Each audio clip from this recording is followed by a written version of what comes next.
Hello, hello.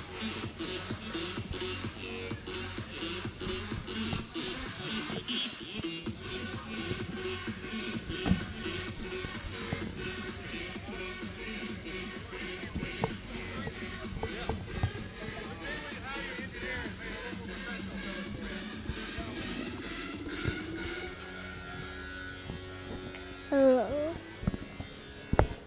Hello. Hello. Hello. Hey, here.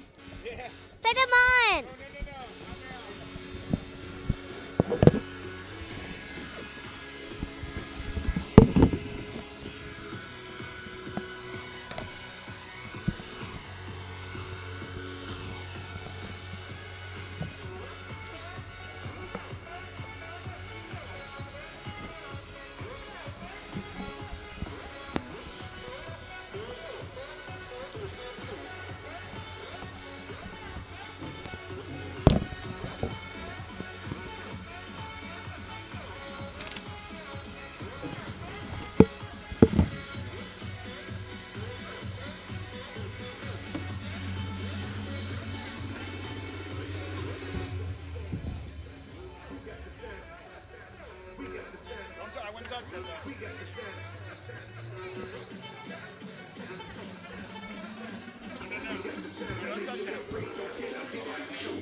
Mike. Wait. Yeah.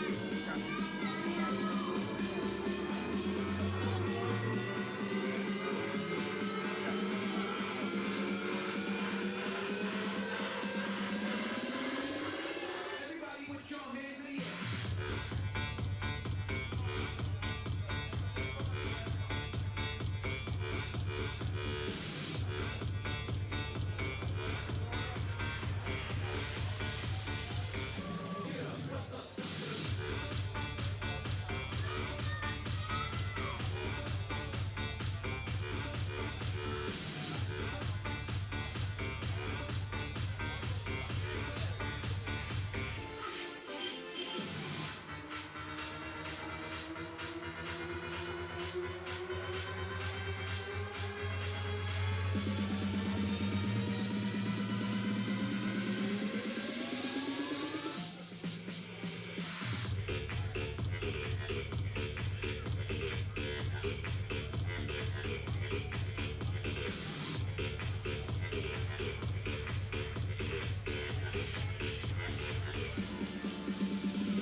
This doesn't push in or anything, does it? I can move over. I'll just a tad. I'm good. I just want to make I know I'm going to hit my shin. I'm going to hurt like hell.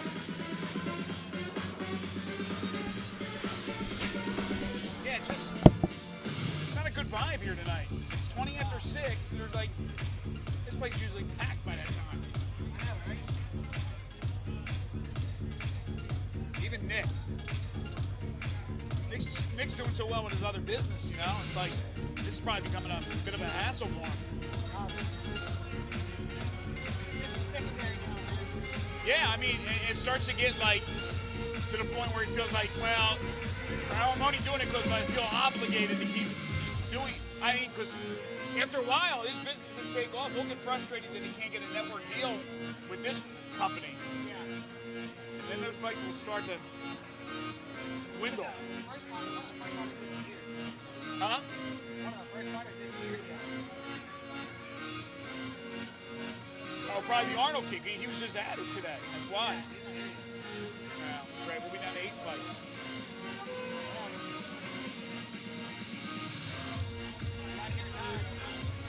Let's get Raul and Mort and Mike King in there. Yeah. Hell of a fight. Where are all these? I want to know where all these fuckers go. Like, Mike Kelly walked in with me about an hour ago, and I just saw him come back like 3 seconds. Where did they go? They disappeared. Yeah, that's what I want to know. I can't remember my fight. Yeah. Oh, now here's the Kinger. Yeah, man. I went back looking for some of your great smoked meats. We're gone. You gotta get here early for that. I didn't know, man. Where are the media at? Over there somewhere. Rod had him over there a second ago.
Barnes is out at Texas. Yeah, I saw that. We'll get Josh to go. Yeah.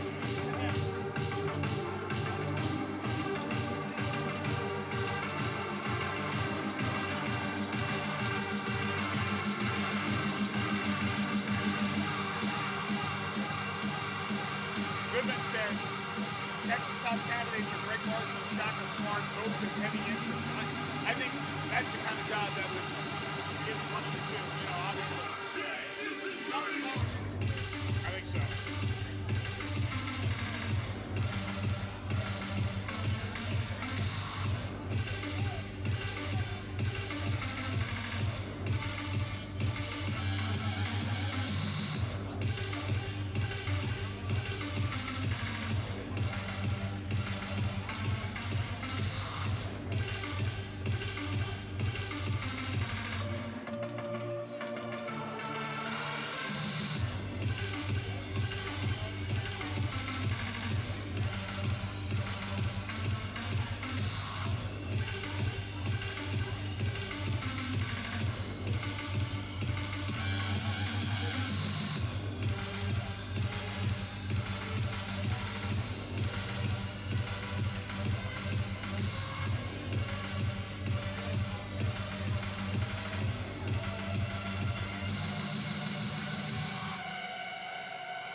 Don't lose, Wisconsin. Come on, bastards.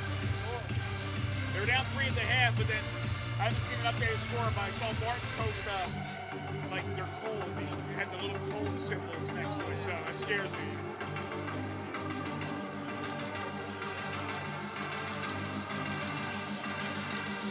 All right, number 1 is down.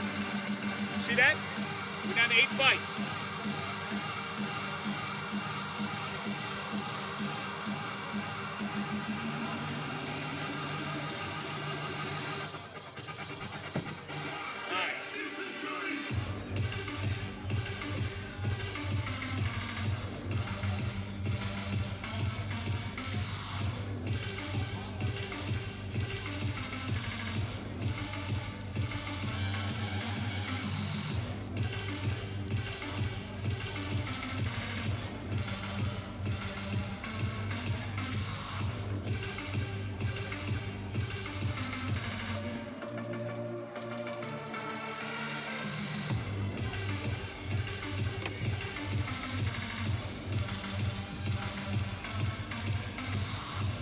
Game?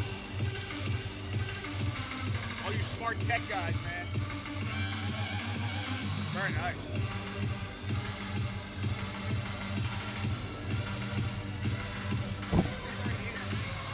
What is it? Yeah, Arizona by 6. Oh, yeah. Oh, you know what? It must have been raining. It must have meant like raining threes or something. I thought it was like cold symbols. Yeah, I thought so too. I need Wisconsin, man.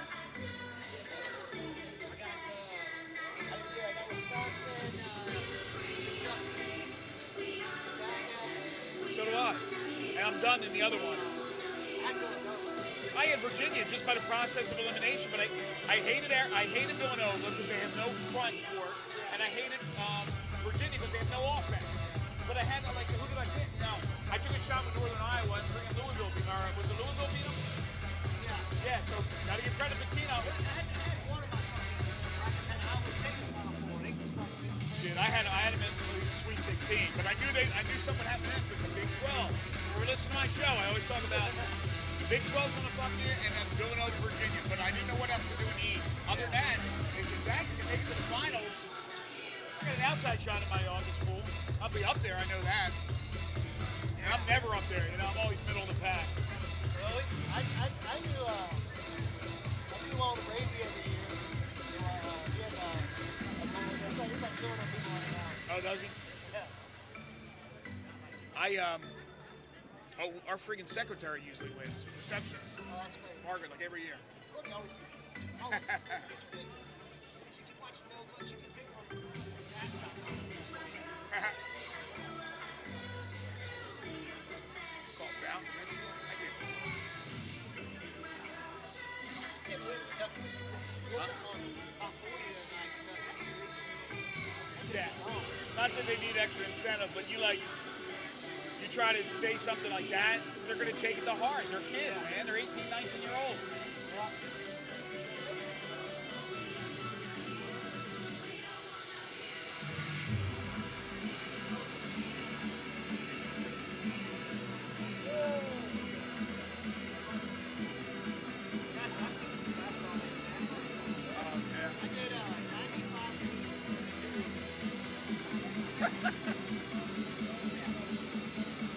Are you producing, directing? What are you doing? Just directing? So you're producing. God bless. But you got somebody else pushing the button. Yeah, I don't know how you can do 95 directing. Yeah. Bad enough you got to do producing. No, we did. I think 80 of those were on the red. 36 on TV. Not Mississippi's like weeks ago. Yeah. 6 games a day for 6 days. They're all out of Jackson, aren't they? What talent do you use down there? They didn't have any good talent? Yeah, you know Will Colmar. Oh, Colmar, yeah. But He's not this year. Will has time to do that, even though he's doing all that shit for ESPN. Barely, yeah. Just big favorites. Colmar's good. Introduced a couple new guys. Another Miss Radio guy. Josh West. Some Miss Radio guy. Mississippi guys. Richard Smith on Bradshaw. Who? Richard Smith. Oh, yeah. Former coach. He's our guard guy. Wow. Well, he was this year. He wasn't national tournament.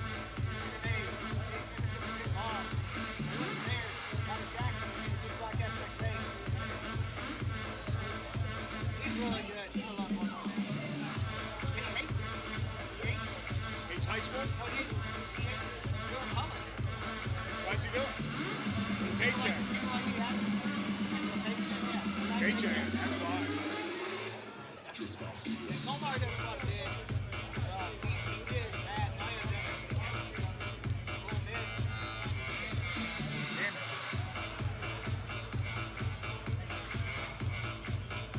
He does most of the baseball points. Colmar does. For the high school? He's a good jack. He is. They got lucky, man, with that SC network. They needed 2 people, like him and Richard Cross. And then Yeah. Cross does Ole Miss stuff, too. They're so lucky they fell into all these games. Oh, yeah. Not that they're not deserving, but Oh, I got nothing sitting here. Memphis is nothing. I agree. And it's the same way. It's like, it's crazy. So many get that happen to you. They do it well, and it's supposed to do $50 next year. On the digital network. And we got nothing. We don't even have high school games up here. Yeah, right? You got your microphone? You're gonna do inside the cage, right? Yeah. So now we're down to 8 fights. You know that, right? Yeah, this is the first one, I think.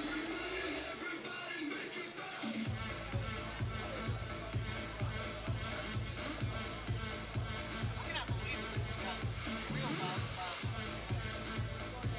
Wait, what's going on? Oh, now they're gonna delay to 7:15. Yeah. Hey, Ron, did you get any of that info? Fight 1 is fresh. Right, but Hey, why? What happened? Getting it right here. We got this is a last minute fight. We can't get here. I need Where does he live? I think in Lexington or something, Jackson area. Oh. the Haynes corner stuff. I need his trainer and who's in his corner. Okay. I can't believe this guy's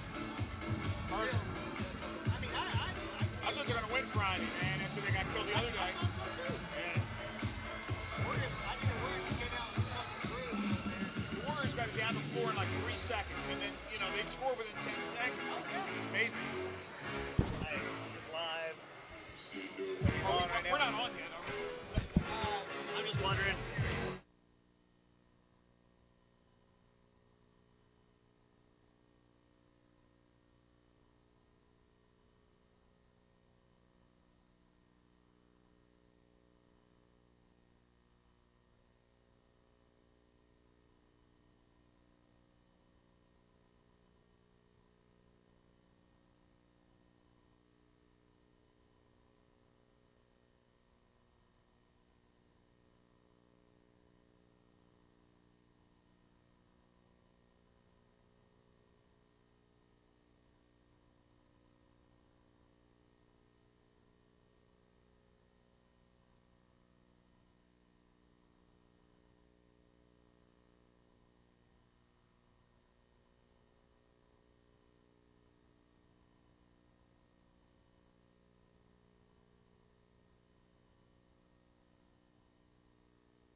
Okay,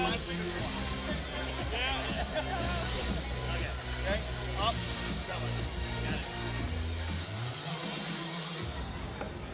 V3 Legion, how are we doing out there tonight? I love it. I love it. Once again, back at Minglewood Hall. Everyone, please rise. Rise right now, gentlemen. Remove your hats. Please welcome. She is currently Miss Dixie. And in June, she will be vying for Miss Mississippi. Please welcome, singing our national anthem, Kendall Paisley.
Ladies and gentlemen, once again, Kendall Paisley. Excellent. V3 Legion, once again, we are back home here in Memphis, Tennessee. Minglewood Hall, once again, 2015 is going to promise to be one of the best years we've ever had. Got to send out some love right now to my man, Justin Craven. Mr. Miami is watching right now. Fans, make some noise for Mr. Miami. We love you, partner. All of this tonight brought to you by the Smile Center, Club 152, Pyramid Vodka, Inked, Platinum Jewelers, Emergency Mobile Healthcare, the Green Beetle, and Budweiser. Tonight's fights are sanctioned by ISKA. Supervising tonight will be Anthony Manus. Tonight's judges as appointed, scoring tonight's bouts on a 10-point must system. Cedric Hampton, Clint Kolosinski, and Mark Beckwith. The official timekeeper tonight is Jim Hormeyer. The physician at cage side is Dr. Jonathan Brody. Tonight's cut girl is Crystal Moreau. And the referee in charge of the action, the third man in the cage will be Jason Wilkerson. V3 Legion, I want you to get loud. I want you to get loud, so loud Mr. Miami can hear ya. V3 Legion, are you ready? I said, V3 Legion, are you ready?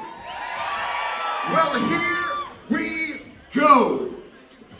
Yep, thank you very much, Michael Kelly. Hi, everybody, and welcome to Minglewood Hall in Memphis, Tennessee, where tonight we're pleased to bring you another free live streaming of V3 Fights. So glad you're with us. I'm Greg Gaston, and joining me cage side is former professional fighter and All-American wrestler Rick McCracken. Rick, we got another night of exciting fights. We also have some championships that'll be at stake. The crowd will be terrific, as it always is here at Minglewood Hall. Our home certainly for V3 Fights, although we've now been able to travel around the Southeast and bring 3 Fights excitement to everybody. but this is always home base for us. Absolutely. We love it here at Minglewood Hall, and this is our home, and it continue to be our home for a long time to come. Very successful MMA organization we are, and we continue to bring the best fights to the Mid-South. And as Michael Kelly eloquently said, hello and hi, and we hope you're doing well on your road to recovery, Mr. Justin Craven, the guy we call Miami, who is an instrumental part of the V3 broadcasts and of the V3 fights and the production. And we wish you nothing but the best, Justin, and your family, if you guys are watching as well, on that road to recovery. Yeah, shout out to you, JC. Hope you're getting better, man. Jason Wilkerson, the veteran referee, will have the duties tonight. The judges, Cedric Hampton, Mark Beckwith, and Clint Kolasinski. Jim Harmeyer is your timekeeper. Your cage side physician, Dr. Jonathan Brody. The cut girl is Crystal Morrow. And as you've heard, our cage announcer is Michael Kelly. The ISKA supervisor is Anthony Manus. We begin with a heavyweight division battle right off the bat. The veteran, Chris Haynes. And when I say veteran, he's actually making his debut inside the cage, but he has been fighting in one way or another for a number of years now. He's actually fought some unsanctioned fights in Kentucky, so he's been around the block a few times, but again, officially making his debut tonight against another gentleman also making his debut in Shea Taylor. Chris Haynes inside the cage now from Paris, Tennessee, and fighting out of the KFT Club, trained by Arthur Capeller, and in his corner will be both Arthur and Jacob Cruz. 6 foot, 240-pounder, a stand-up fighter. He had 28 years of age, Rick. Tonight the debut, but he's seen a few fights in his time. Absolutely. You got to love those unsanctioned fights, man. They are tough and to the grind, my friend. Well, yeah, Chris Haynes, big guy, real tough. He's going to look to try to establish and dominate the middle of that cage with his stand-up and kind of make his presence known right off and hit this kid in the beginning with everything he has. Yeah, Chris has fought in Kentucky, not far from the border. Paris, Tennessee, of course, in the northern portion of the state of Tennessee, so he's crossed the border to fight in Kentucky, but now fighting here on V3 Fights for the first time and fighting here at Minglewood Hall. Shea Taylor, maybe more familiar to folks around here. He's from Olive Branch, Mississippi, just across the border here from Memphis, Tennessee, fighting out of the Fight Clinic gym, coached by J.D. Shackelford. Cross-trains, by the way, with Memphis BJJ. He's sparred with the likes of Houston Lantrip, who was on our card tonight. A very powerful fighter. Started fighting about a year ago, maybe a year and a half, beginning with jiu-jitsu. And now the 6'1", 267-pounder brings his talents inside the cage. A freestyle fighter, just 20 years of age. Yeah, young kid, Shea Taylor. He's got a lot of time to develop into a really great fighter. Can't wait to see him fight. He's Coach JD, John David Shackelford. We all know him. Great coach. Was the Ultimate Fighter. So this guy's got a lot of training, a lot of skill. Taylor nearly 30 pounds heavier than his adversary. Let's get the official introduction of the two fighters as we kick off the night at Minglewood Hall with Michael Kelly. V3 Legion, this opening bout is brought to you by Club 152. And it's set for three-minute rounds in the heavyweight division. And when the bell rings, the referee in charge of the action, the third man in the cage will be Jason Wilkerson. Introducing first, fighting out of the blue corner. He wears the black trunks with the white and red trim. At 6 feet even, he weighed in at 240 pounds. A stand-up fighter, making his MMA debut, representing KFT, and fighting out of Paris, Tennessee, Chris Haynes. And across the cage, his adversary fighting out of the red corner. He wears the solid black trunks. At 6'1", he weighed in at 267 pounds. A freestyle fighter, also making his MMA debut, representing the Fight Clinic and fighting out of Olive Branch, Mississippi, Shea Taylor. And Jason Wilkerson, third man in the cage for our first fight. In fact, he'll have the assignment all evening long. Michael Kelly leaves the cage, and now the final instructions for these two fighters. And round one, here we go. Three-minute rounds is what this fight is scheduled for. And a wild kick by Haynes, not even close. I think he was just letting Shea know what he could do. Establish a little distance like that. Spinning kick right Nice there to the back kick. gut. Didn't have a lot of power, but it did hit his mark. And a good combination there by Haynes. Gets out of the way after he lands the left. Good right by Haynes. Woo. A lot of pop behind that one. That one's a little bit off the mark. Taylor, though, continues to stare down his opponent, Rick, coming forward. Shea just keeps moving forward, man.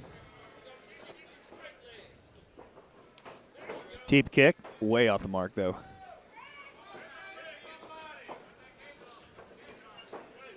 Now, Haynes trying to be the aggressor. He's throwing some punches and some kicks. Some are landing, some are not. But so far, Taylor just continues to track down his opponent and get some damage. Good right. Haynes has hit him a couple of hard times there. Haynes slipped that time, and now Taylor gets it to the ground, or Haynes actually gets the better with the side mount, now trying to get full mount. Great takedown by Haynes, man. Oh!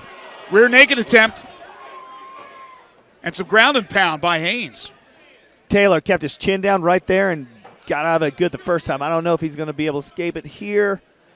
Looks like he's in a pretty decent position. Can get that chin down, try to get away from it, but in the meantime, Haynes will try to rain a little ground and pound as well. I think Taylor's going to be able to turn into him right here. Oh, yep. He's going to be able to turn into him. Oh, nice scramble. And now he's on top. Well, let's see what Taylor can do. Tell you what, sometimes when these heavyweights get on there, there's no getting up. Tried a hammer fist right there. He missed. Yeah, good point, Rick. Key lock coming in right here. Trying it. Now Taylor with a little ground and pound, but good defense by Haynes. Now he gives up his back, Haynes does. Taylor needs to get at least a hook in or something. Oh, too late. Oh, big slam by Haynes. That was a lot of weight, my friend. I think he may have. Oh, he got it in. It's over. How about that? Shea Taylor, a very quiet start to the fight. And then Haynes with the slam lands right on top, but he puts himself in a precarious situation, allowing Taylor to get the rear naked choke. Man, how about that? I'll tell you what, that's one of those moves that you wish you could have back right before you did it. Looked like he was in pretty good position through that whole fight right there. You know, got in a little trouble, got reversed, and felt him on his back. The guy didn't have it hooked in. All he had to do was bump up, and he went and ran over the top. Instead, he tried to stand up and slam him.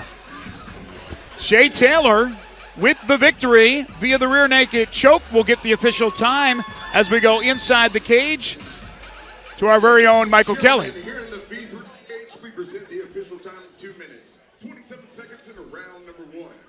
Referee Jason Wilkerson calls a halt to the bout. Due to tap out via rear naked choke, declaring your winner and getting his first victory, Shea Taylor. Good way to make your debut. Of course, both were, and Shea Taylor gets the better of Haynes, although Haynes seemed to be doing the damage early. It's Taylor that gets the first round rear naked choke victory. Here's Rick McCracken getting a few words with our winner. I'm here with the winner, Shea Taylor. Man, first win, how does it feel? Feels great. Man, you're about to walk out of here and not even talk to me, man. It's awesome. Man, he threw some kicks right at the beginning. That kind of intimidated you, or did you just want to keep coming forward? Keep coming forward. He kept backing up, so I said, just come at him, Right on, man. You had his back. You didn't put your hooks in, but he stood up and take me through what happened. He stood up, and I held on. He slammed me, didn't hurt, didn't knock the breath out of me. He let his chin up. His history from there. Well, man, great rear naked choke on him. Did you know it was in all the way? Yeah, I felt it. I put that one down. I felt it in. Awesome, man. You want to thank anybody real quick? I want to thank my coaches. I want to thank Jesus Christ. I want to thank V3 for allowing me to fight for him. I should put Jesus first. Well, V3 will be first. That's fine. Ladies and gentlemen, congratulations one more time. This win on his debut, Shea Taylor. Thank you very much, Rick. Congratulations to Shea Taylor. Again, sometimes you just don't know in MMA. Good start for Haynes. Seemed to be doing most of the work in that first round, and then Taylor gets slammed, but unfortunately for Haynes, lands on top of him, chin up, and Taylor took advantage. He seized the opportunity getting the victory with the rear naked choke at 227 of the first round. Take a short time out. More action from Minglewood Hall coming your way.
Folks, we move into the V3 light heavyweight division.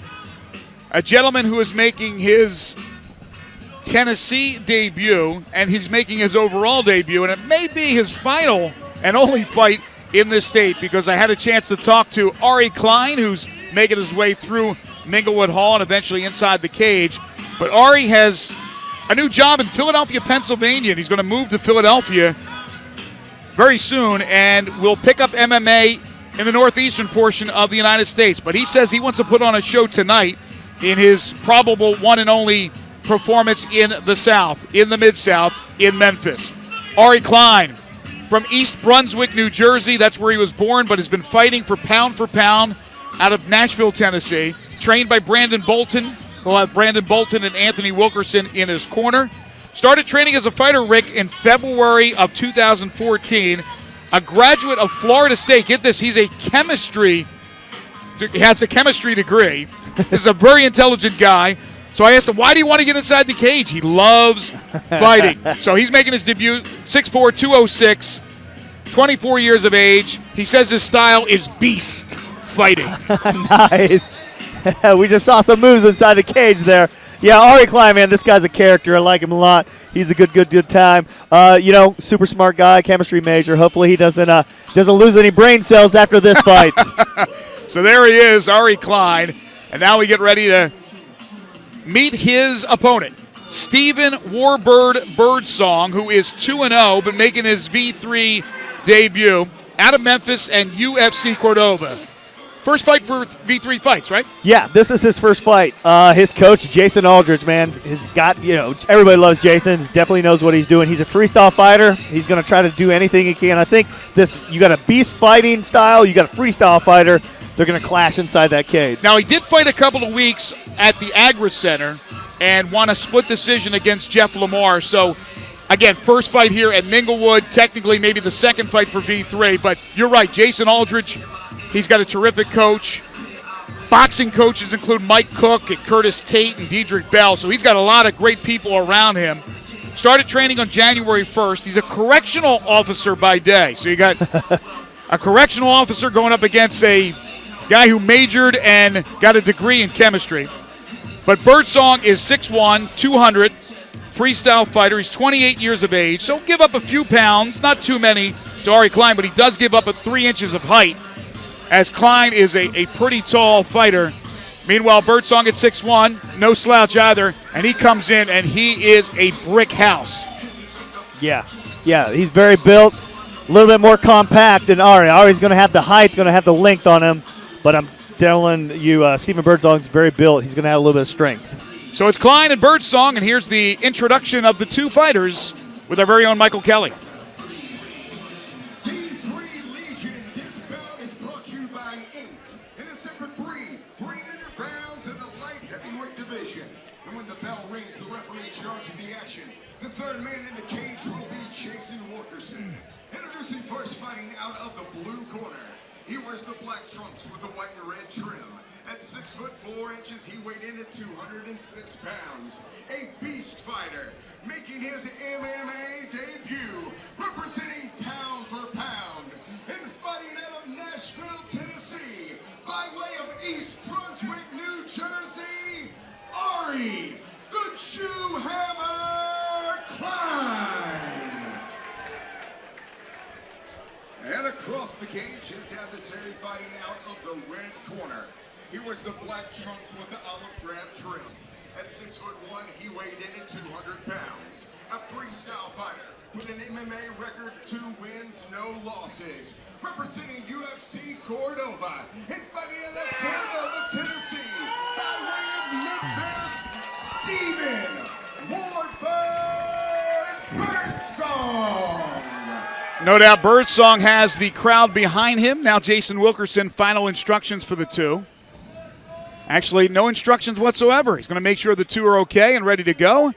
And we are as well. Round 1, here we go. Klein and Birdsong. And let me put that nickname into context, the Jew Hammer. There was a great boxer back in the day, Mike Rossman, from New Jersey, who was known as the Jewish Bomber. So now we have the Jew Hammer in Ari Klein. Tell you what, Klein has Birdsong locked against that cage right now. He's trying to get a body lock, maybe switch to a single and kind of roll him through. It looked like Birdsong wanted to take it down right away, Rick, and Ari prevented that from happening. Two big guys, but especially Klein. Now they go to the ground. Great little takedown there. Oh, he's rolling through. And another roll. A little scramble. And now mount. That is not what Birdsong had in mind right there. I can guarantee you that. Couple of shots to the side, but then look at Birdsong's strength. Strong. Good kick as Klein gets his opponent away from him. Now back to their feet. Good overhand right by Klein. He just came in there and delivered. We'll see if Ari wants to take it back down to the ground. That looked really good. That first punch looked really good. Why didn't he just stand there and continue to deliver some? I think he feels that. Slam. I think he feels like he's got a big advantage on top. Absolutely. Again, only fighting since February of 2014. Pound for pound, great gym out of Nashville. So you know he is definitely trained up and knows what he's doing. They wouldn't have let him in here if they didn't think he was ready. No question about it. We got a number of fighters from Pound for Pound tonight on the card. We were in Nashville. V3Fights was last month. We always have Pound for Pound fighters when we're in Nashville. As you said, great gym. But he'll be looking for a new one as he moves to Philadelphia, Pennsylvania. But can he get a W tonight? Birdsong misses on that right-hand attack. Klein's jiu-jitsu is pretty good. I'm very impressed. 0-0, and he's doing some really good transitions. He is setting up some good sweeps and just staying out. He hasn't got hit once by any ground and pound. Corner calling for Klein to stand up. He got hit there. It's only a matter of time, right? Yeah. It's not if, it's when. Again, Brandon Bolton, Anthony Wilkerson in Klein's corner. Jason Aldridge, among others, in Birdsong's corner. Birdsong trying to get those mitts loose for a little ground and pound, and there we go. Three or four consecutive shots now to Klein's face. Great move by Birdsong. He stepped up, put his knee right on his left arm of Klein and kind of locked him down, which he's got him locked here too. He's got that one arm kind of ciphered off by his knee. Round 1 winding down. Another shot from Birdsong. Looked like a wrestling match for a little bit. Absolutely. Klein's corner wants the underhook. Now we got 10 seconds to go in round number 1. It's been a good one. Two strong guys going at it in the V3Fights light heavyweight division. And this one will move on to a second round. Good first round. Real good first round. Real good first round. Very tactical. Very good fighters. It looked kind of like a little bit of a feeling out process, if you will. I really think that if Klein stays on his feet, he could just tag him with some shots. I don't know. I think if I was this coach right now, I'd tell him, I was like, hey, stand on your feet a little bit, see what you could do. This guy hasn't even thrown a punch against you yet. You don't even know what he has, if he has any defense for you. That's a good point, Rick. We'll see if the strategy changes for Ari Klein entering the second round. Unofficial, who do you think won that first round? That'd go to Klein. Yeah, I definitely give it to Klein just because he had more takedowns. And it was, they're rolling back and forth. But I think it was 1-1 on the takedowns. So Again, it's the debut for Ari Klein. Meanwhile, Steven Birdsong is undefeated in his young career. The 28-year-old is 2-0. Klein, 24 years of age. Fight number 2. We have 9 scheduled for you tonight on this V3 Fights card from Minglewood Hall. Again, scheduled for 3 3-minute rounds in the amateur ranks. Round 2, here we go. Maybe a little cut on the top of the bridge of the nose of Ari Klein. Birdsong didn't even come out of his corner right there. Did you notice that? Right. Klein went right at him. He waited. I think it's a strategy by his coaches. They want him over there in his corner. Closer to the corner, they can get, obviously, the instructions from their cornerman. I'm not sure what he's doing right now.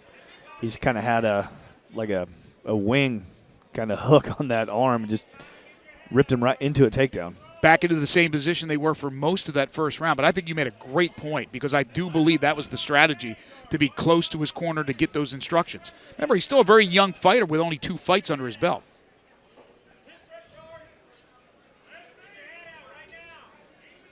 Again, Jason Wilkerson will stand these fighters if there's not enough activity in his eyes. Klein trying to get that left arm loose. He finally does, but again, he needs to almost brace himself. There's a knee from Klein. Birdsong just bottled up right there. Yeah, he's trying to move his hips up so he could pass right here. Here he goes. Klein trying to get full mount if he can. And he's got it. But again, his arms, the one arm's locked behind the head. There he goes. He finally gets loose. He gets up, and now there's the old switcheroo. Almost. He's got his back. He's got Birdsong's back right now.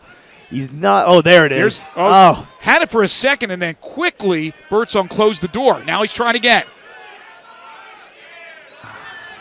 You got to look down. He's got to look down. He's got it in. It's pretty good. Is it good enough? No, I don't think it's in. Klein's trying. Uh-oh. Birdsong is trying to get that arm loose, but that arm is in there. I think he's got him now. Seems fairly tight, Rick. I just can't tell. There it is. There's the tap out, and it's over. And Ari Klein, a tremendous debut. He said he was going to put on a show in Tennessee.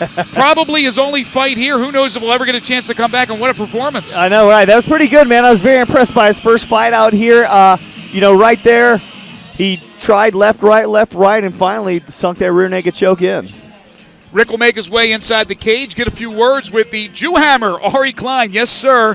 That is his nickname. I talked to him about it early. He said, listen, he wanted to come here. He wanted to put on a show and have some fun, and he certainly did. And he beat a local fighter in Steven Warbird Birdsong, who loses for the very first time in his young amateur career. Let's get the official time here in the second round as we go to Michael Kelly. Ladies and gentlemen, here in the V3 cage, we present the official time of 2 minutes and 4 seconds in the round number 2. Referee Jason Wilkerson calls a halt to the bout due to tap out via rear naked choke, declaring your winner and getting his first victory, Ari the Jewhammer Klein.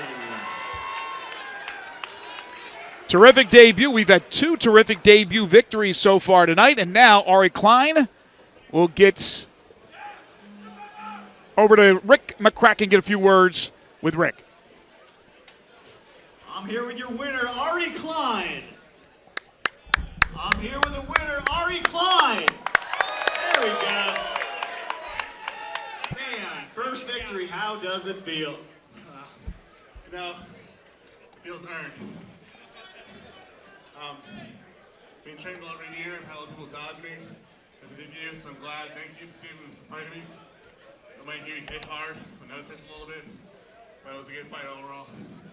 Great jiu-jitsu, man. I noticed that first round you came in and you threw one punch right off. Man, it was good. I wanted to see you stand up a little more. Well, I wanted to stick to my strengths, and I knew his hands are hard, so if I took a wrestling a little bit, which did so, honestly. But came through. Yeah, I kind of want to strike a little more, but you do. Stick with what you know, man. I'll tell you what, your jiu-jitsu was on point, man. It was on point right there. You you had him in that rear naked left, right, left, kept dodging you, and it finally sunk in right at the end there. Yeah, I mean, I was a little tired. I took a lot of rehits after. Well, you're telling, I'll keep this short, man. Anybody else you want to thank out there? Dr. Justin Craven, Dr. Justin Craven, good member. You know, he's in the ICU right now, so Alan Drinkman, Coach Brandon Bolton, Anthony Wilson, Chris and Pat Crumpton,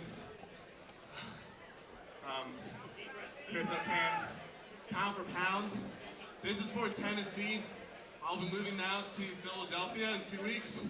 So I came a year ago, and now I'm leaving. Thank you, Tennessee, entirely. It's been a great time. This has been like summation of all of it. All right, well, good luck in your journeys to Philadelphia. Your winner tonight, Ari Klein. Thank you very much, Rick, and congratulations to Ari Klein. And thanks, Ari, for the shout-out to our good friend, Justin Craven. Don't go anywhere. More exciting action. V3 Fights from Minglewood Hall in Memphis, Tennessee, coming your way right after this.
Well, get ready for a lot of fun because we got a fun fight coming up at the catch weight of 180 pounds with two guys who have identical 6-6 records. Matt Holmes and a guy who we've known for a while, Rick Bing, going by Rated R Rick Bing nowadays. But Matt Holmes from Memphis and fighting out of Marion, and we love this gym, the Miracle Miami MMA gym. Not sure how many fighters they have in it. They have one? But one is good enough. It's Matt Holmes, and we're happy to have him tonight on the V3 card. Again, 6'6", 5'11", 180 pounds is what he tipped the scales at the official weigh-in last night. Striker, he's 24 years of age. Again, 12 fights under his belt like Rick Bing. Tell us about Matt Holmes. Yes, sir. Yes, sir. Matt Holmes. Matt has been here with V3 from probably the beginning. He was on the card, I think, in the first or second of the V3 cards that we've ever had, and he's just continued to grow as a fighter. Took some time off, come back. He's just always been here. Great game opponent, so he stepped up. I know Trip Carter got hurt, and he's fighting Rick Bing tonight. Yeah, and Trip Carter, along with Ryan White, will be in his corner. But Matt Holmes will fight anybody, anywhere. Anytime. Just a few weeks ago, in a main event, he fought Rudy McGloin, who's on tonight's card. Good stand-up, also pretty good ground game. solid fighter, man, very solid. But I think he wants to get this fight on the ground, if I'm not mistaken. Yeah, I mean, Rick is notorious. Rick Bing has amazing hands. He's a really good boxer, but he's notorious for not having a very good ground game. So we'll see as two guys with different strengths try to will their way tonight. As Matt Holmes awaits, let's get ready to say hi to another familiar face to the V3 Legion, and that's Rated R Rick Bing. I remember the times we'd call his fights, and he'd go, Bada Bing. Memphis, Tennessee, fighting out of UFC Germantown, who have Freddie Ladd and Conrad Poles in his corner. How about Conrad Poles, All-American Division I wrestler for the University of Illinois? So we talk about his boxing strengths and that Holmes wants to get it to the ground, but Bing is getting some good coaching and instruction from a guy who is a former big-time wrestler. Yeah, definitely some good tutelage from Freddie Ladd there and Conrad. Man, both these guys know what they're doing in the coaching aspect of MMA. So, we may see a totally different Rick Bing tonight. Some Rick Bing with some takedowns, some defense, and some Rick Bing with some ground game. That'd be a really complete fighter. Bing has fought Trip Carter in the V3 cage and Josiah Shipley, so maybe that gives Holmes a little bit of an advantage because he has Trip Carter in his corner, and he could certainly tell them, or tell Matt Holmes, what Rick Bing is all about, having fought him. Rick Bing's been fighting a long time, folks, 15 years. He's 35 years of age, so he's 11 years the senior of Matt Holmes. Again, 6-6. Both fighters are 6-6, both trying to get over the break-even mark. 5'10", 180-pounder. He calls himself a throwback fighter. Rick McCracken, what is a throwback fighter? Man, throwback fighter, he does a peekaboo boxing style where he keeps a hand up and a hand back. He's just an old-time boxer is what he would be, I guess, if you want to call that a throwback fighter. So he's going to bring a lot of boxing skill into this MMA ring. After grease down from our cut girl, Crystal Morrow, now he's checked out by Jason Wilkerson. Rated R Rick Bing will make his way inside the V3 cage for this battle at the catch weight of 180 pounds. And here he is, Rick Bing. Little stare down here inside the V3 cage as Holmes and Bing get ready to dance on V3 Fights. Now let's get the introduction of these two warriors, these two gladiators. Here's Michael Kelly. I like that. This bout is brought to you by Emergency Mobile Healthcare. In a set of 3-minute rounds in the 180-pound catchweight division. And when the bell rings, the referee in charge of the action, the third man in the cage will be Jason Wilkerson. Introducing first, fighting out of the blue corner. He wears the blue trunks with the white and red trim. At 5 feet 11 inches, he weighed in at 180 pounds. A striker with an MMA record, 5 wins, 6 losses, and 1 draw.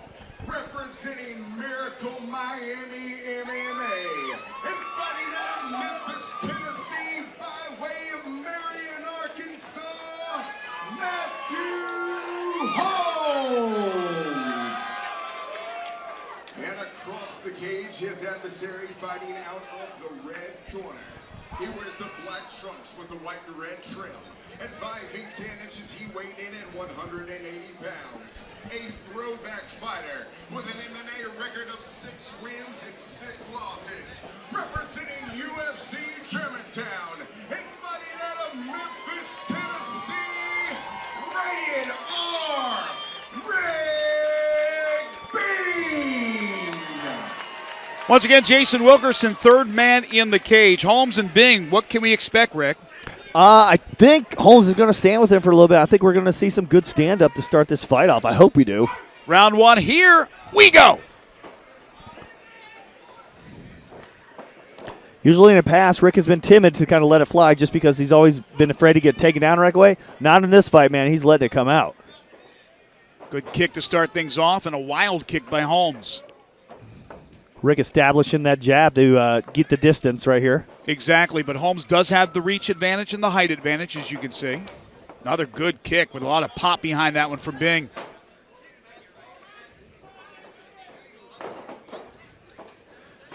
Matt's kind of cutting off his angles here.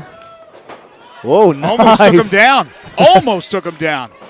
Overhand right missed.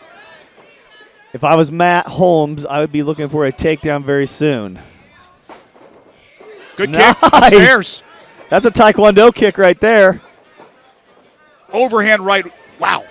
That would have did some damage if it connected, but it did not. Yeah, he missed that just by a little bit. Bing tries to use that left to jab and then come with the straight right or the overhand right. There's another kick from Bing. Man, Rick needs to set up that leg kick. It hits him and hurts him, and he could follow it up with a nice combo, Well, and it would be beautiful. Yeah, Holmes had a good one himself. There's a right from Bing.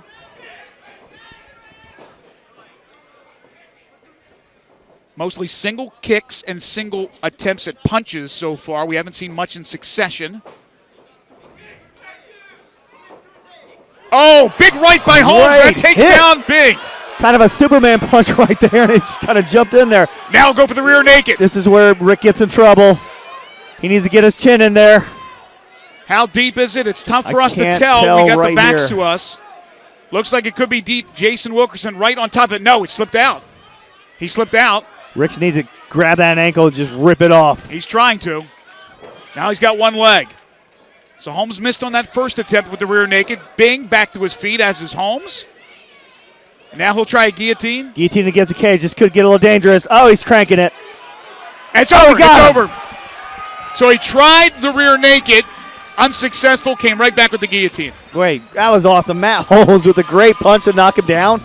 Tried that rear naked, couldn't get it in, and then used that cage as leverage on that guillotine. Put him All right down. Rick will make his way inside the cage in a gritty, gutty performance by Matt Holmes. Rick Bing was certainly capable, and he came in offensively with those kicks to start things off. Good, strong leg kicks. Almost took down Holmes with that kick to the ankle, but then Holmes did his thing, and once that Superman punch connected, it put Bing on his back, and the rear naked was unsuccessful, but the guillotine was certainly successful. Nice victory for Matt Holmes, who improves to 7-6. Let's get the official time with Michael Kelly. Ladies and gentlemen, here in the V3 cage, we present the official time of 2 minutes, 10 seconds in round number 1. Referee Jason Wilkinson calls a halt to the bout due to tap out via a standing guillotine choke, declaring your winner, Matthew Holmes. Congratulations to Matthew Holmes, and now Rick McCracken makes his way over to our winner to get a few words. Once the cord stretches. And there we go. I'm here with the winner, Matt Holmes, everybody. Man, that was a fun little fight, wasn't it? Yeah. Well, yeah. Congratulations on the win, man. Thank you for taking the fight on short notice. We appreciate that. Yes, sir. No problem. Good, man. You guys had a great exchange right here in the middle of the cage. Back and forth, great technical boxing and striking. Yeah, he kicks pretty hard. I was worried about his right hand, though. I was trying to stay away from that. Yeah, you're very worried about that, but he hit you with that kick that one time. Almost took you down on it. He did. It dropped me. I was surprised he didn't jump on me. Thankfully, he did. Yeah, good. Well, you set him up right over here in the corner, and man, you hit him with the right. Take me through what happened right after that. I didn't think I was a clean shot, and he fell, and just tried to jump on him real fast. I had to rear naked him, but he's tough. You know, I was able to get a guillotine in there. Yeah, man, you got him up, strapped him with that guillotine, and used the cage as leverage, man. That was a great jiu-jitsu move there, bud. Thank you. I'm glad to be talking to you first, man. It's the first time I ever talked to you. Well, all right, man. I know, right? This is our first time. Well, anything else you want to say? Congratulations to anybody, or thank you? Hey, thanks for a trip, and thanks for Ryan for coming up short notice. Hey, Justin, this is for you, baby. Shout out to Mr. Miami there, Justin Craven. Matt Holmes, congratulations. Thank you very much. Your winner tonight, Matthew Holmes. And there you go. There's one for our good friend Justin Craven. Matt sporting that Miami shirt. They're going to have an intermission here at Minglewood Hall. We'll come back in just a few moments with more exciting V3 Fights action. Stay with us, folks. Right now, go get one of those Mr. Miami shirts. All proceeds go towards the Mr. Miami Fund. So make sure you go during this intermission, pick up a Mr. Miami t-shirt. All proceeds going towards the Mr. Miami Fund. Also, Elite Men's Health, our good friends at Elite Men's Health. They have a punching machine here. All proceeds of that punching machine go towards the Miracle Miami Fund. V3 Legion, we'll see you in a few minutes.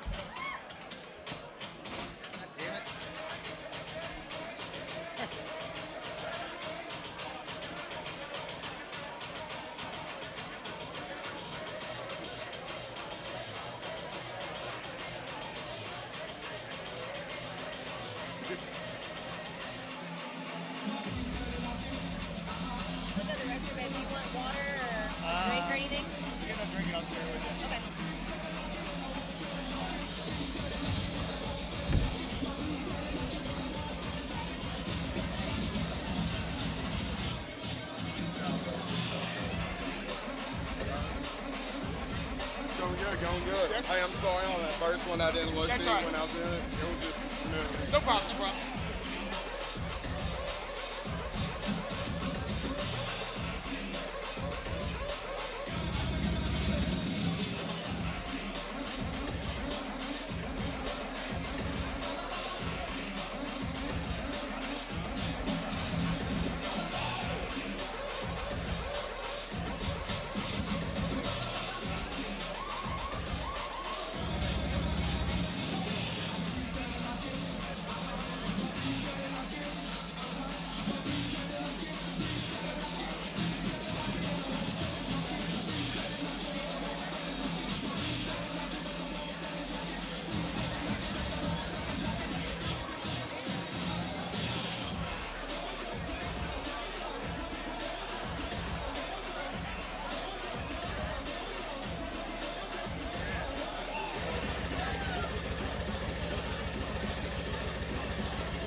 on now? What's up now? Notre Dame, Kentucky.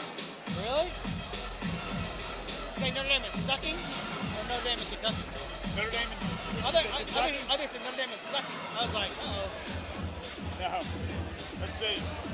8-8. Touchdown. Barn burner.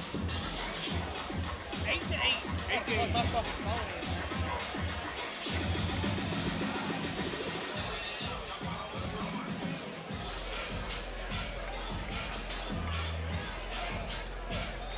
We coming back 10 minutes?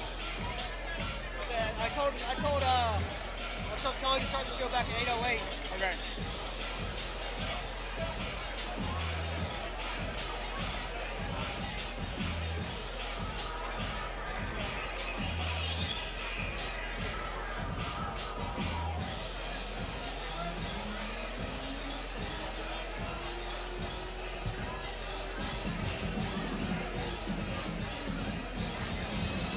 That was quick, man. That was quick. That was quick. Good fights. I like that. We're off, right?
Well, we certainly hope you took advantage of the intermission to go get a couple of cold ones and something to eat here as we get ready to resume the action here at Minglewood Hall. I know a lot of people that have come out tonight to watch the fights at Minglewood Hall certainly took advantage of that, but we are set to get back into action with the V3 Fights featherweight division battle between Chris Okan and Darian Cyborg Bradshaw in this, again, featherweight division battle.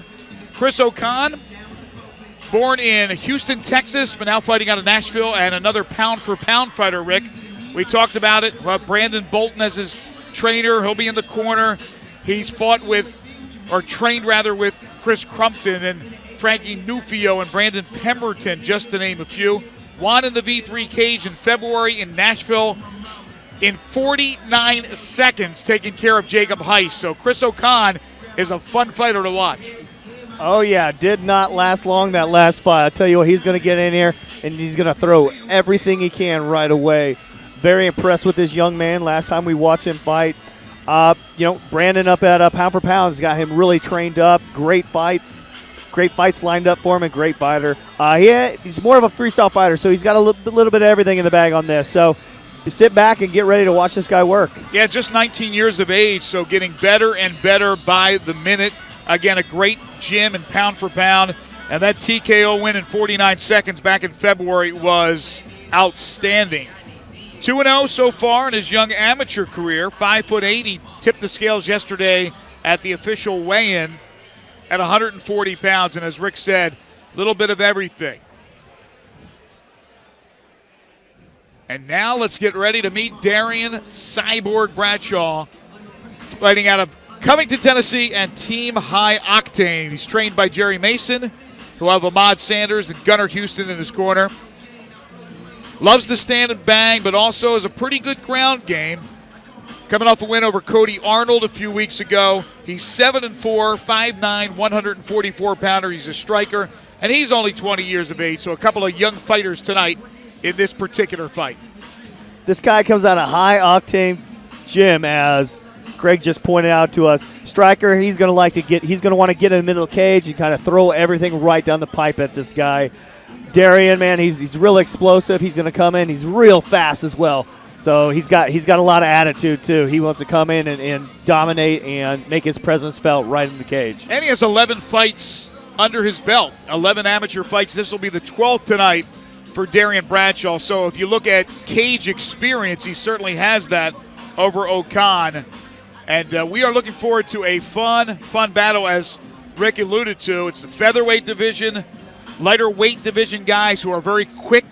We'll see who tries to will his way on the other, although I think both guys are very capable on the ground, but Bradshaw, as we said, more of a striking ability. So we'll see if Bradshaw tries to keep this one on the feet, and we'll see if Okan tries to take this one down, although, again, a TKO win in 49 seconds his last time out is pretty outstanding. Let's get the official introduction of these two fighters as we go to our cage announcer, Michael Kelly. V3 Legion, this bout is brought to you by Pyramid Vodka, and it's set for three-minute rounds in the featherweight division. And when the bell rings, the referee in charge of the action, the third man in the cage will be Jason Wilkerson. Introducing first, fighting out of the blue corner. He wears the red trunks with the white trim. At 5 feet 8 inches, he weighed in at 140 pounds. An all-around fighter with an MMA record of 2 wins and no losses. Representing pound for pound and fighting out of Nashville, Tennessee, by way of Houston, Texas, Christian Okan. And across the cage, his adversary fighting out of the red corner. He wears the red trunks with the black trim. At 5 feet 9 inches, he weighed in at 144 pounds. A striker with an MMA record, 7 wins, 4 losses. Representing High Octane and fighting out of Covington, Tennessee, Darian Cyborg Bradshaw. Once again, Jason Wilkerson will have referee duties, as he's had all night long. It's Okan, it's Bradshaw. What do you expect, Rick? Man, This is going to be a great fight right off the start. I'm going to look for some great striking from Darian. So we're going to see if Christian can take it. Round one, here we go. V3 Fights featherweight division battle.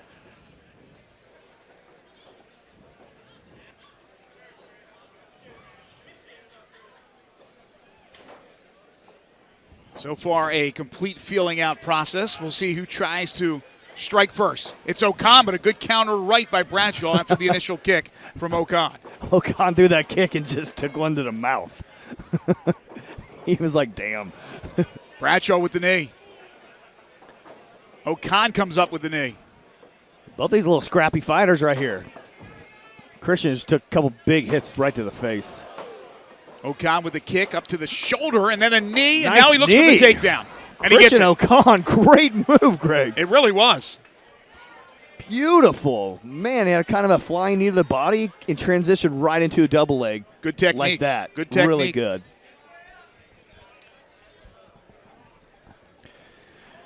Darian looks a little surprised by what just happened. Yeah, he did. You could see that expression, certainly. But now he's in this situation, so what does he do? Deal with it. Roll with the punches. Not much else you can do, right? So what is Okan trying to do here? Okan's trying to post him up, trying to slam? Pick him up, slam him? Trying to post him up so he could get some space and get some ground and pound. And there you go. But Darian's got those legs up around. He's looked like he's trying to get a triangle or something in, but he's pressed against a cage. You really can't work any jiu-jitsu when your head's smashed against that cage like that. Right now, not a lot going on. Again, Jason Wilkerson will stand these two if it's an inactive period for long enough time. They're in Christian's corner as well, so Christian's getting all the instruction right now from his coaches, and Darian's just kind of fighting blind, if you will, over there. Great posture by Christian as well, because Darian's got a little bit of triangle on. He's kind of working that armbar as well. Christian's got to keep that posture up or he's going to get hit. Hit with a big submission right here. Again, that's Bradshaw upside down. Okan working in front of his corner. Oh, he's pulling it. Yeah, pulling the Bradshaw triangle looking in. for the triangle.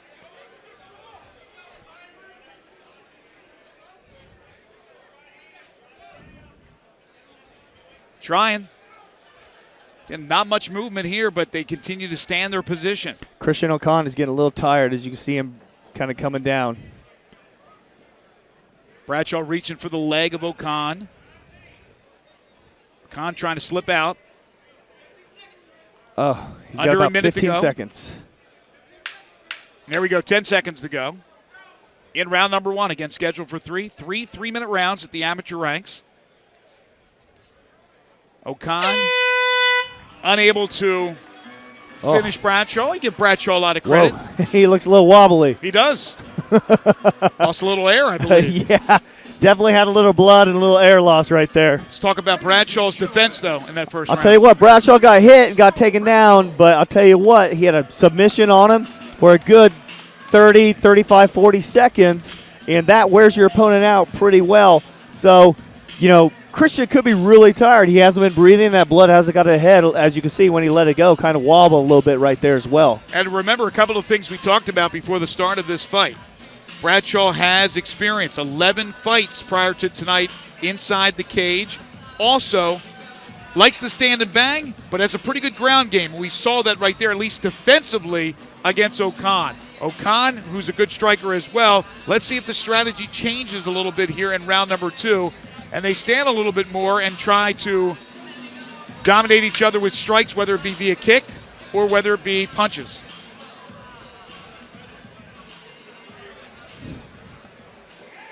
Good tactical first round by Okan. Good first round defensively by Bradshaw.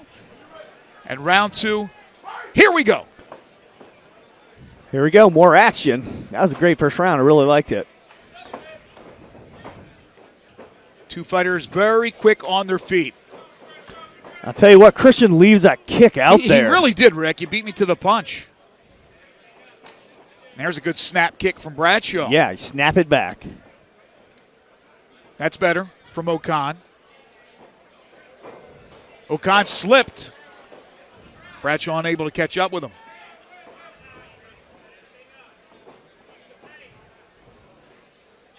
Little mark under the right eye of Bradshaw. I don't think it's, or of Okan, I should say.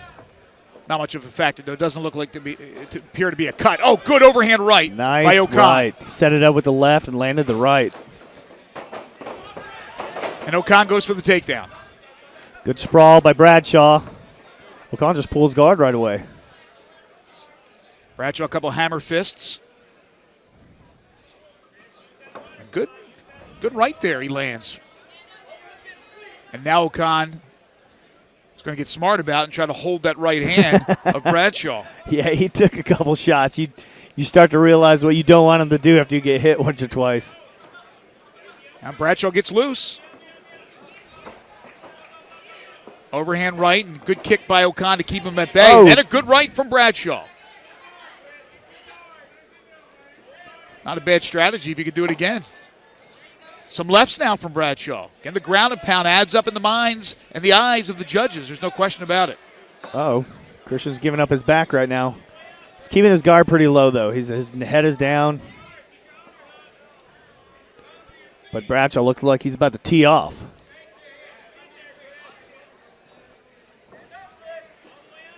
Bradshaw has that right arm loose, and he's getting a couple of shots in. They're not real powerful. Now, Okan tried to stand it up there. And now Bradshaw brings him right back down. He's on his back. Man, Okan, as soon as he stood up, he should have rolled right forward. I think he could have got out right there. Looks like Bradshaw going for a rear naked. I can't tell from here, this angle. What do you see, Rick? Nope. Now the arm's loose now. Doesn't have really anything. I think he's too high, though. Oh, he's got it in deep. Now he has it. I don't know if that chin's down. It looks like Okan has that chin down. But Bradshaw's working hard for this choke. He's so high on him, though. Yeah, there he goes. Nice now ankle pick. Yeah. So you're not going anywhere, are you? Nice. But he's kind of in a triangle right here. Oh, and he's just getting locked up. Seconds to go now in round number 2. And very smart fight. Both ends, tactically well done. Good action. And we are moving to a third and decisive round for the first time tonight. So I will ask you, Rick McCracken, although it's unofficial, what have you seen through the first 2 rounds? Man, I seen a lot of aggression out of Chris Okan, but, Darian had the submission attempt throughout that first round, really good. He controlled a lot of the fight. Then right there, he, controlled a lot of it and had a submission attempt on him, and he was in a controlled position mostly. So I think Darian's up on this one. Well, again, if it goes to the judges' scorecards, Cedric Hampton, Mark Beckwith, and Clint Kolosinski are your judges. Chris Okan undefeated. He's 2-0. Darren Bradshaw, who's just 1 year older than Okan, has fought 9 more times, and he is 7-4. Let's talk strategy here in round 3. What do you expect Okan to do, and what's Bradshaw going to counter with? Let's see. Okan, he's got to have some really good stand-up right now. He's got to get some hits in. He's got to have a really good third round. I think Bradshaw is going to do just kind of what he's been doing. Well, round 3. Here we go as Michael Kelly gets the fans excited here at V3 and Minglewood Hall.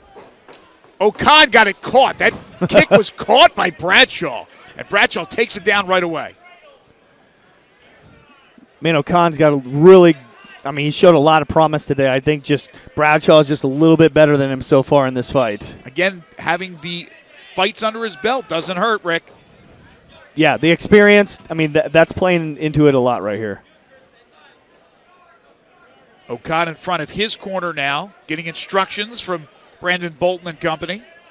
Christian Okan has to do some serious. He's got to get a submission. I think he's got to either knock him out or get a submission right here. I don't think he's going to win this in a judge's eyes.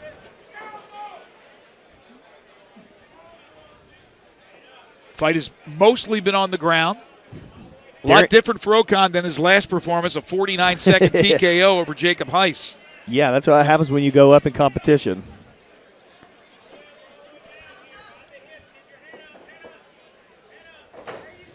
Okan trying to get loose now. And Bradshaw does a great job defending. Really bottles up his opponent. Bradshaw has a really good guard. He's got that triangle, and this time it is in. Okan in trouble. Bradshaw He's got it a little angled, so it's not exactly how he wants it, but it looked like he sank that thing in super deep. But doesn't have it now, though. But again, the more he controls, Rick, the more, as you said, in the eyes of the judges, he's in good shape. Now he goes for the attack, and again, they back to the ground immediately.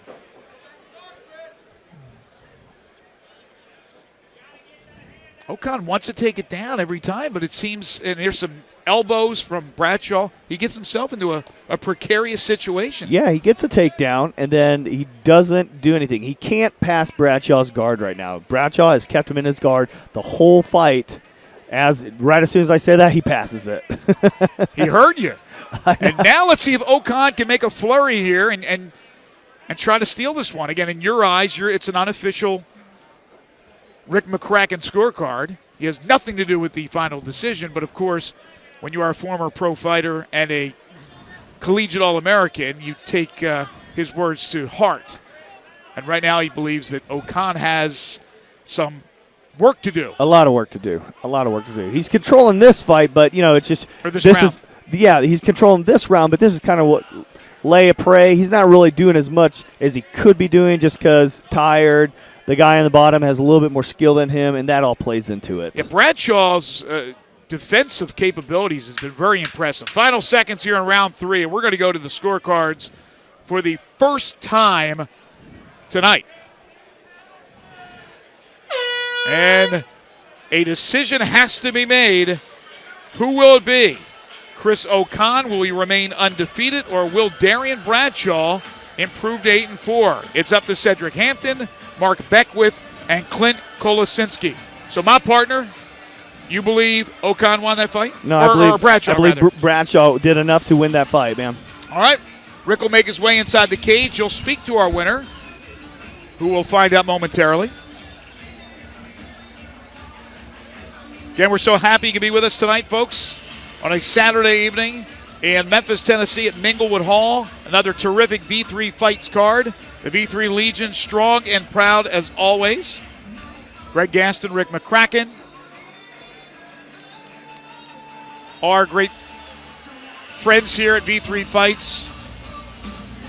Our producer, Mark King, sitting right next to me. Of course, Channy Wason, who put together another terrific card. The president of V3 Fights, Nick Harmeyer, and everybody else. And, of course, a big shout-out to our good buddy, Justin Craven, known as Miami. Get well, my friend. Get well.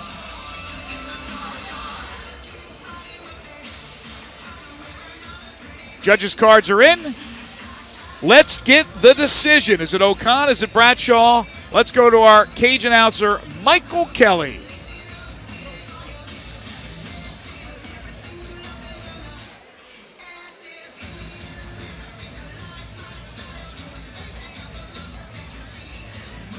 V3 Legion, make some noise for both of these warriors. After 3 rounds of action, we go to the judges' scorecard.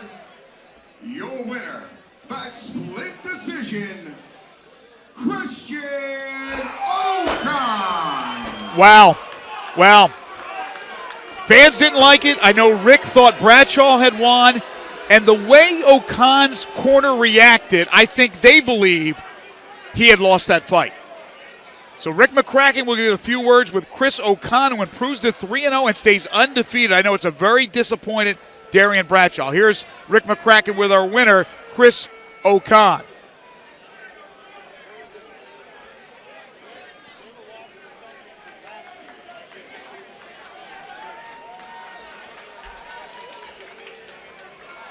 I'm here with the winner, Chris Okan. Oh, come on, he won it. Get in there, man. Chris Okan's your winner tonight. Man, you barely messed up that hair, Eddie, man. You don't know what to say, man. Relish it. How do you feel?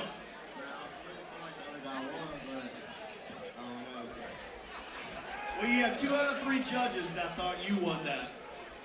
I'm sorry, but I'll take the W. Well, you're going to have to, man. That's how it's going on there. All right, take me through the fight a little bit. The whole time I was trying to wrestle him because I heard he had good power in his hands, and I was just trying to avoid that. We had a couple good strikes right at the beginning there, and kind of took it down quite a few times, man. Yeah, that's all game players, just wrestling. Shout out to Daniel, man. I know he won it, man. Well, there you go, the words from Chris Okan. You want to thank anybody, Chris? I just want to give a shout out to Justin Klein, just my coaches, and everybody, my family, supporting me. And shout out to Darren. Sorry about that, but. All right, man. Class act, man. Class act. Chris Okan. And that's a perfect reason why you never want the fight to go to the cards. You just never know what's in the eyes and the mind of the judges. And you heard it from Chris Okan.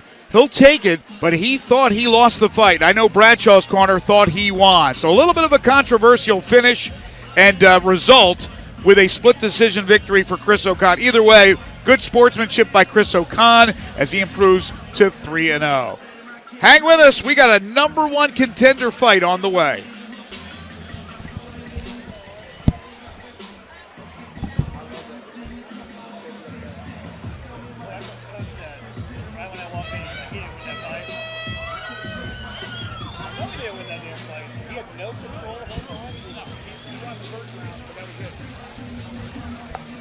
I thought the first one was close.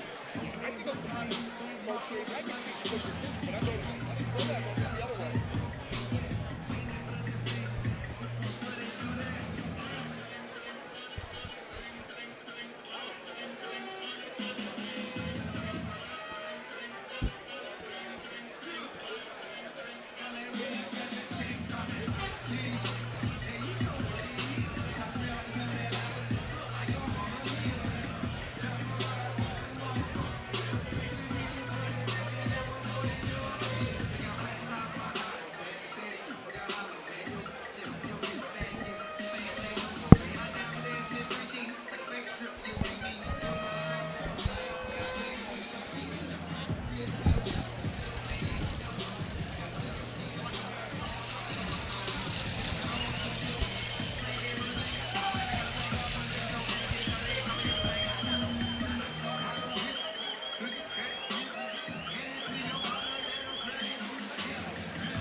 Well, get ready, folks. Hold on to your hats because this is going to be fun and it's going to be an absolute war in this V3 Fights welterweight division number one contender fight between Rudy the Beast McGloin and Miguel El Toro Flores, two very popular fighters for V3 Fights. The winner is going to face the V3 Fights welterweight champion, Caleb Miller. But here comes Rudy McGloin from the metropolis of Bald Knob, Arkansas, and fighting for the Barada MMA, coached by his father, the legendary Willie McGloin, trains with Wade Johnson and Bryce Mitchell.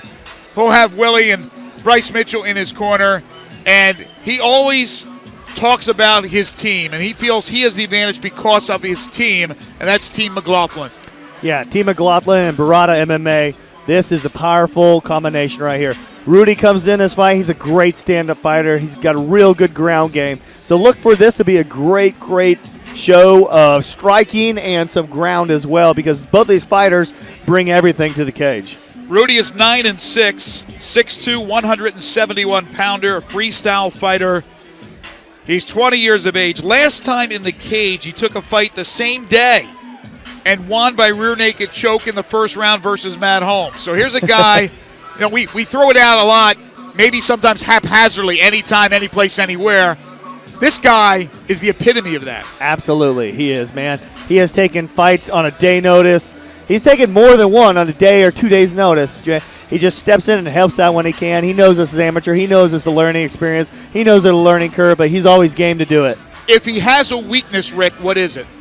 That he takes fights on short notice. So he doesn't. Is it not doing enough homework about his opponent? Absolutely. You know, not doing enough homework on your opponent, not being in cardio shape. You can be in good shape all the time, but to be in fight shape, to be in that elite fight shape, it takes a long time to get prepared for that. It takes a lot of cardio. It takes a lot of just doing things, hitting the bag really fast, and just getting your muscles and stuff worked up. So a lot of times he comes into these fights not in the particular perfect fight shape that he needs to be in.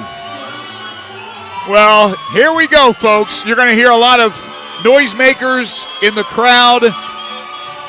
And here comes Miguel El Toro Flores and his little daughter walking with him from Memphis, Tennessee, and UFC Cordova Gym, trained by Jason Aldridge, who is certainly one of the best. Biggest fight of his career. He says he has a ton of respect for his opponent, Rudy McGloin. His first V3 fight win was in January when Flores was nearly knocked out in the first round from a head kick. Hunter Middleton dropped him, and then he rallied to win. I remember that. In the third round by TKO. Was awesome. That fight was electric, man. He brings, I love both these guys so much, so I'm not going to pick a winner at all. I'm just going to sit back and be a spectator watching this fight. But Miguel brings a lot of energy to the cage, a lot of fanfare. He comes in, and, man, people love him. And he's a great fighter as well, so he's going to put it all on the line. Flores has tasted defeat only once. He's 4-1. 171 pounds, same weight as McGloin, but he is 5'10", so he's 4 inches shorter than his adversary. And he's also 5 years the senior, but just 25 years of age. So still a very young fighter. Rudy the Beast McGloin, Miguel El Toro Flores. Again, V3 Fights, welterweight division, #1 contender fight. The winner will get our champion, Caleb Miller. And here comes Miguel Flores. Now let's get the formal introduction of these two gladiators. Here is Michael Kelly.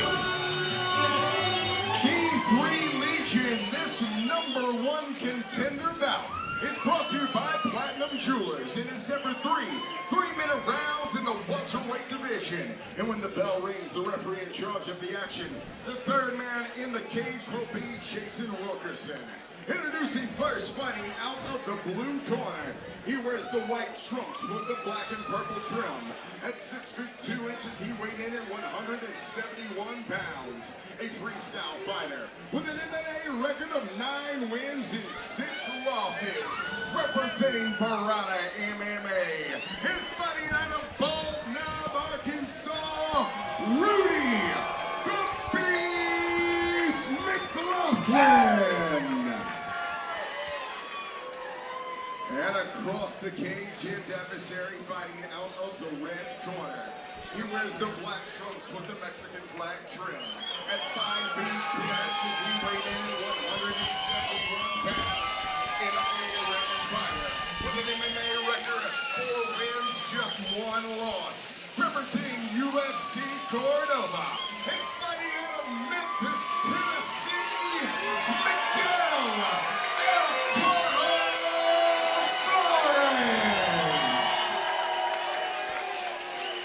Jason Wilkerson once again with the assignment as the referee of this #1 contender fight. McGloin Flores, let the fireworks begin.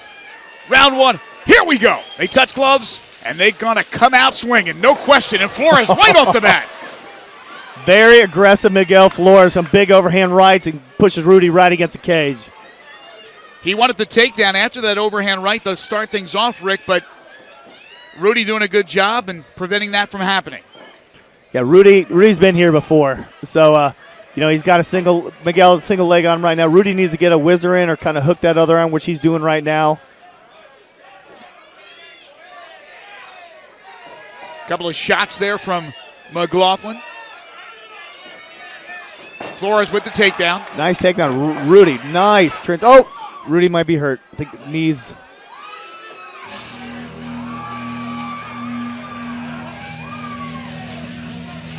Wow. And I think Uh-oh. Rudy's, it's his knee. Jason Wilkerson's on top of it. Rick, we have a replay, folks, that you can't see. We're going to look at it right now.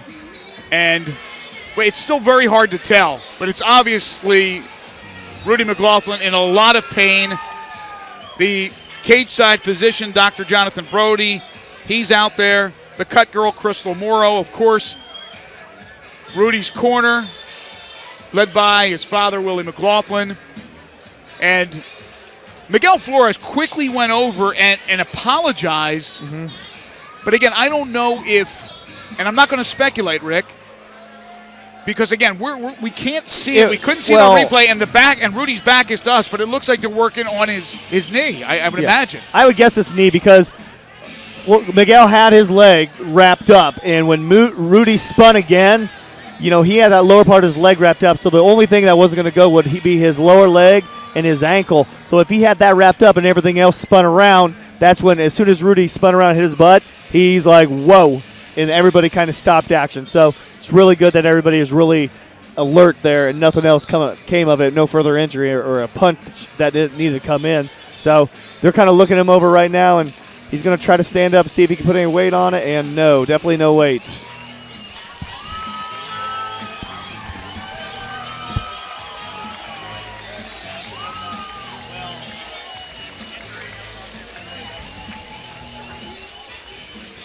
Well, it's good to see Rudy is on his feet, although he's not able to put a lot of pressure on that one leg.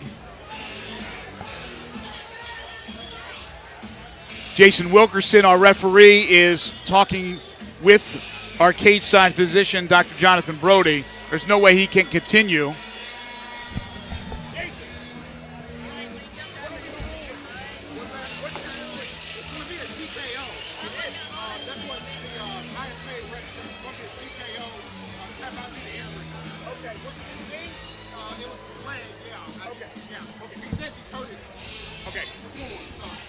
Just had a conversation there, folks, while I went away for a few seconds with Jason Wilkerson. It is going to be a TKO victory for Miguel Flores. I know Miguel's not happy with the way it came about. In the meantime, Rudy McGloin, some type of leg injury. We don't know for sure if it's knee or ankle, but it's unfortunate because this was shaping up to be a good contender for fight of the night. And instead, it's a win, and an easy win for Flores due to injury. Let's get the official decision. Ladies and gentlemen, here in the V3 cage, we present the official time of 42 seconds in the round number 1. Referee Jason Wilkerson calls a halt to the bout due to injury, declaring your winner by TKO victory. And now a V3 number 1 contender, Miguel El Toro Flores. So there you go. That's the official decision. It's a TKO win. Less than a minute into the fight. Happened to be a number 1 contender fight. So Miguel El Toro Flores will certainly take it. Now he gets a few words with our very own Rick McCracken. I'm here with the winner, Miguel Flores. Man, I know you never want to win like that. Man, I prayed several times for, weeks and just prayed that every one of us tonight, that none of us get injured. And I was mad at myself when it happened. I don't really have much to say about it. I hate that it happened the way it did. Well, man, it happens in this sport. Everything is at 100 miles an hour in here. Yeah. Tell you what, that was shaping up to be a really good fight, so. Yeah, it was. I put a lot of thought in him, and I would just visualize all day, every day, just about him and how things could go, and I hate that it ended the way it did. Well, I know the type of person you are, and I know you didn't definitely want that to happen. You wanted to kind of get in here and see what each other had. But man, you're number 1 contender going for a title next. Man, how does that feel? Yeah, it's a dream come true. I've watched for years. Chance, I've been trying to get on V3 for a while, and every time something always come up, and I would watch all the 170 champions, and I would visualize fighting them. And well, now the time's here. Yeah, that visualization is about to become a reality for you, man. You want to thank anybody real quick? I want to thank the Lord, the number one Savior. Thank everybody who supports me, my group over there. I love all of y'all. My daughter right there, baby, I love you. My son at home watching, I love you, Gavin. Just everybody who motivates me and pushes me, and my coaches, my teammates, everybody. I think every single one of them. Well, I know you didn't want to win this, boy, but congratulations, everyone. There you got a title fight coming up. Miguel Flores, everybody.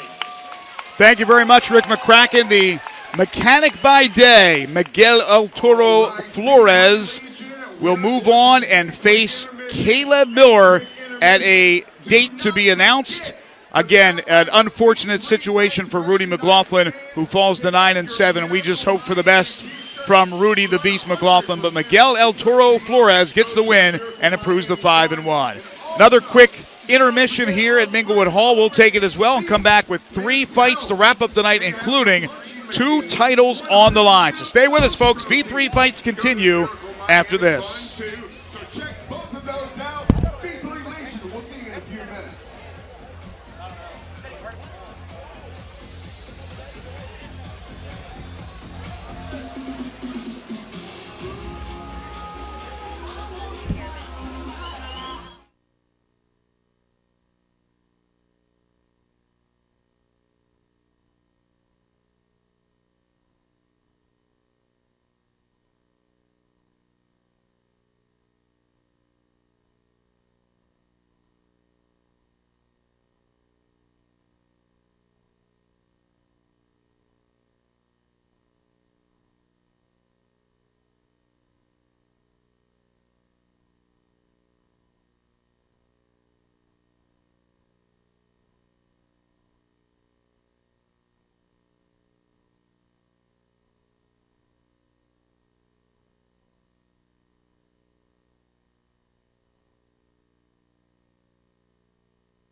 Fight fans, ladies and gentlemen, I have a special interview for you tonight.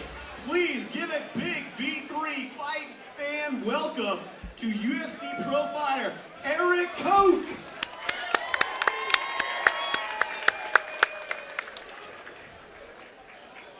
Eric, man, how's it going tonight, man? I'm telling you, I'm loving Memphis. This is my first time here, and I'm loving it. Barbecue and Gus's chicken. Oh, man, you're not going to make weight on your next fight now, bro. I might have to go up to 170.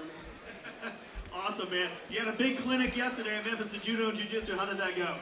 It was, we actually did this today, but it went great, man. A bunch of cool people. I want to thank Memphis, BJJ for bringing me in. All, just a bunch of nice dudes. We got in a bunch of good work, had some fun, so this won't be my last trip here.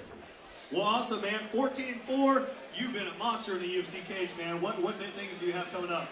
Well, I lost my last one, man. I got to get back on the horse and get it going. But I get back and win, man. Get that bonus check. Put on fights that people want to see. Awesome. I heard you got a big fight coming up. Can you tell us anything about it? I can't say much now, but I know when it's gonna be. It's gonna be released soon. I don't have an opponent yet, but it'll come out shortly. Awesome, man. People want to get a hold of you. They want to follow you. What do they need to do? Follow me on Twitter, NewBreed04, or Instagram, CokeheadUFC. Might not be the most appropriate, but that's how I get people to remember my last name. One more time, everybody. UFC Fighter 14-4, Eric Koch.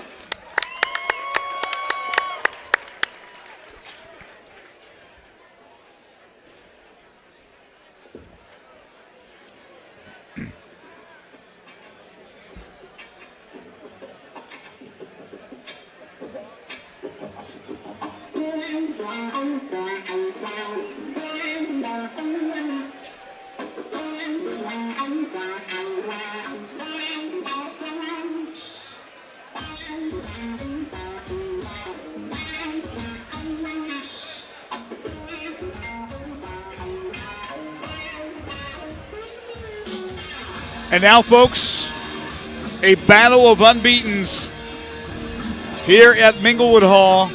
V3 Fights lightweight division battle between 4-0 Louis the Beast Peña and 5-0 Brandon the Gladiator Gator. Brandon Gator is the V3 Fights lightweight division champion.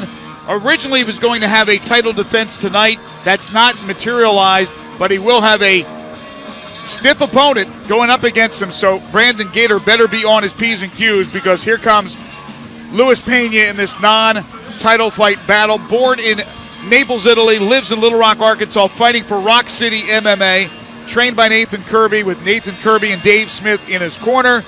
He has wins over Darian Bradshaw, who we saw earlier tonight, Kyle Hughes, a terrific collegiate wrestler at Arkansas Baptist, and Rick McCracken. This guy, undefeated in the V3 cage, has won every fight by submission.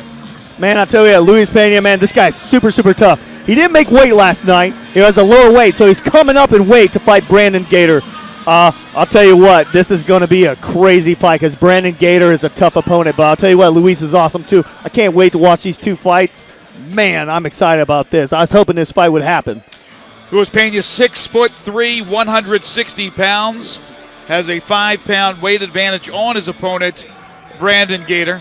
A wrestler, as I mentioned, a terrific collegiate wrestler. He's just 21 years of age. Tall and lanky and really good on the ground. That's Louis Peña, the Beast. Well, now let's get ready to meet his opponent, Brandon, the Gladiator Gator, fighting out of Memphis, Tennessee, in UFC Cordoba with Jason Aldridge, his trainer. He'll be in his corner with Michael Cook. Again, he is the champion.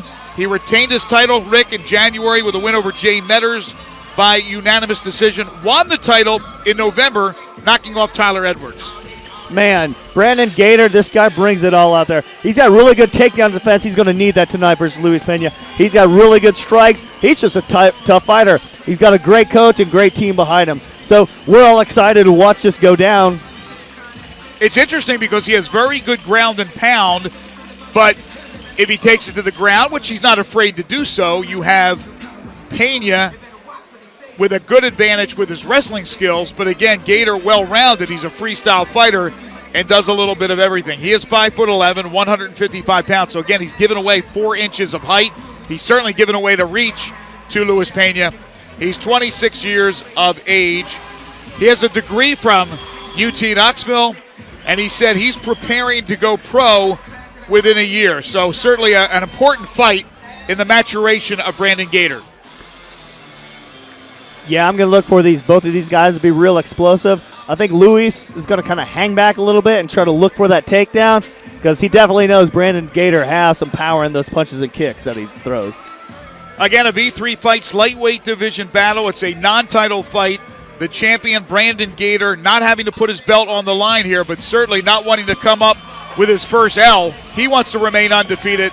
Luis Peña also wants to remain undefeated. Something has to give. Peña and Gator, and now the formal introduction of these two gladiators with Michael Kelly. V3 Legion, we just received some great news about Tennessee MMA. Teddy Holder just defeated Thiago Silva via TKO knockout. This next bout is brought to you by the Green Beetle, and it's set for 3-minute rounds in a non-lightweight title bout. And when the bell rings, the referee in charge of the action, the third man in the cage will be Jason Wilkerson. Introducing first, fighting out of the blue corner. He wears the pink trunks with the black trim. At 6'3", he weighed in at 160 pounds. A wrestler with a perfect MMA record, 4 wins and no losses. Representing Rock City MMA and fighting out of Little Rock, Arkansas, by way of Naples, Italy, Luis the Beast Peña. And across the cage, his adversary fighting out of the red corner. He wears the black trunks with the red and white trim. At 5 feet 11 inches, he weighed in at 155 pounds. A freestyle fighter with a perfect MMA record, 5 wins, no losses. Representing UFC Gym and B2G. And fighting out of Memphis, Tennessee, he is the reigning, defending V3 lightweight champion, Brandon the Gladiator Gator. And again, Gator will not be defending his title in this particular fight. Jason Wilkerson will give final instructions.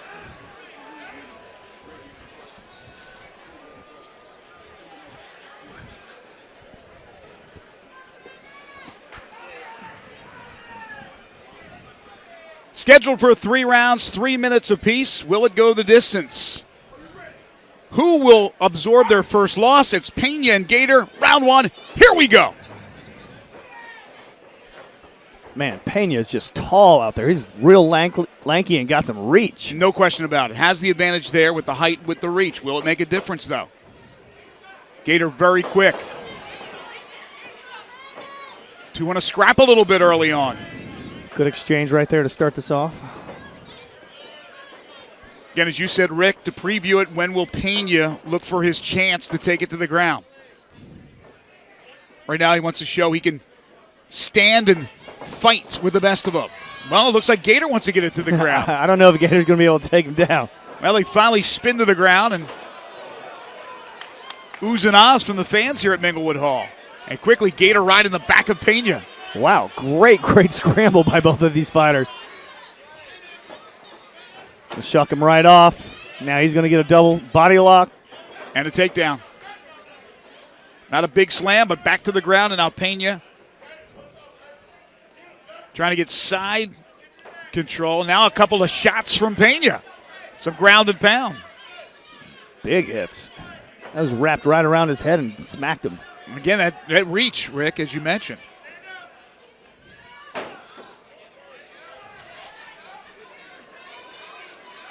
Some shots from Gator. This is a different position. I don't know how to call this one, Greg. How about you? he's trying to get a choke in there. I'm not sure exactly, but no, he kind of had him in a headlock, and then it got stuck. And he was able to do some ground and pound right there. Couple of shots here from Peña. Right Doing on the some back hammer of the head. fists. Absolutely. Now Gator Oh, with don't the reach reach back. around. Oh, don't reach back, Brandon. Gator just trying to get Peña off him. It's arms and legs everywhere. You can tell you're fighting a wrestler right here. He's just stuck on him. Every time, Brandon goes to spin. Oh! Goes for the choke. He's got it in. I don't know if he has. Yep, it is off to the side, though, but I think he can still rip it up. Boy, it's in there pretty deep. Brandon's in trouble. Brandon's in trouble. You don't want It's to see over. it. He No. taps out. It's over. And Peña wins, but he does not take the crown. Again, no, this was a non-title fight. But Luis Peña defeats the V3Fights lightweight division champion Brandon Gator and does it in impressive fashion, Rick McCracken. Wow, that looked really good. That was a tough fight, man. He had a really good jiu-jitsu and just kind of stayed on top of Brandon the whole time and just kind of ripped him up and executed his game plan. Well, Rick will make his way inside the cage, and we'll find out what's next for Luis Peña. You saw he wanted the belt, but again, this was a non-title fight.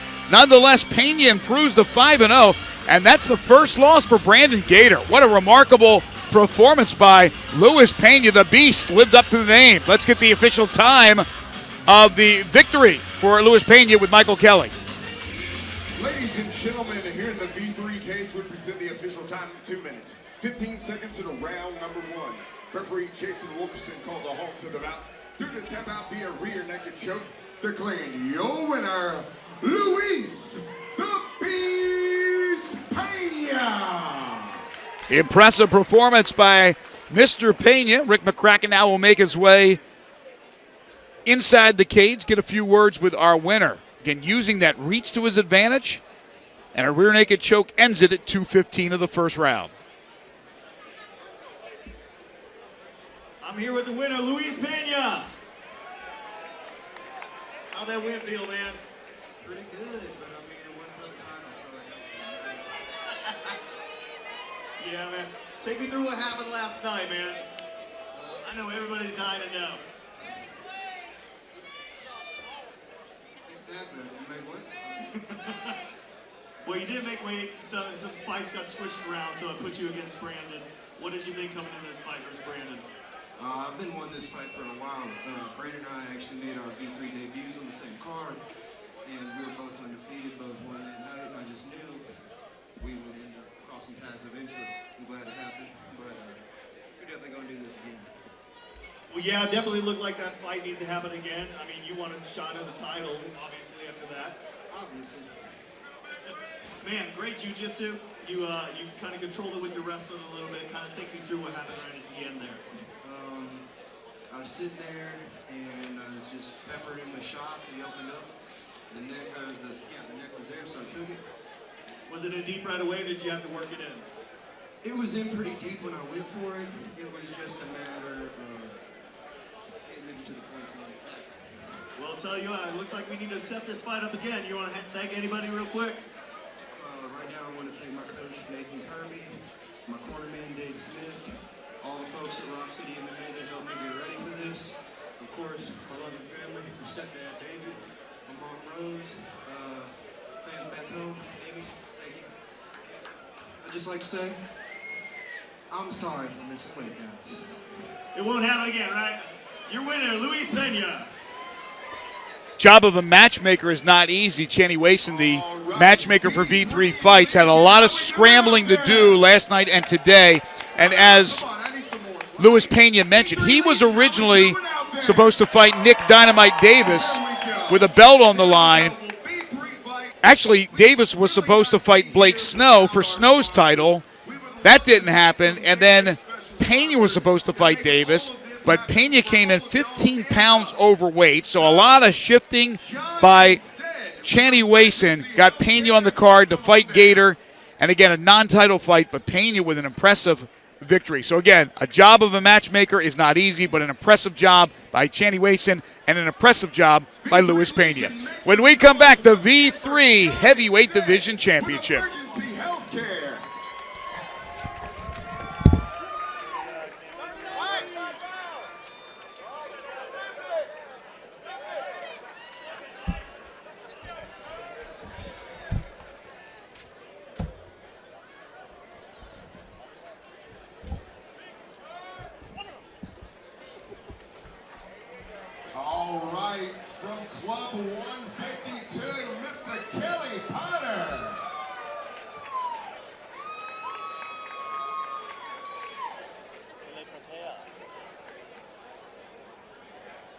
Make some noise once again.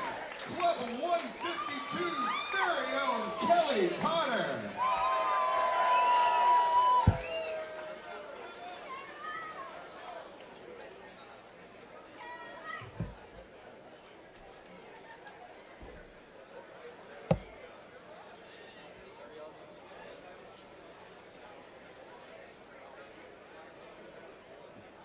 Make sure to come visit Kelly Potter and everyone else. V3Fights official after party going down to Club 152 right after the fights.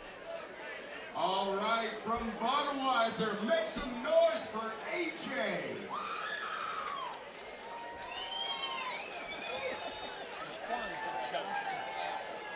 Once again from Budweiser, AJ.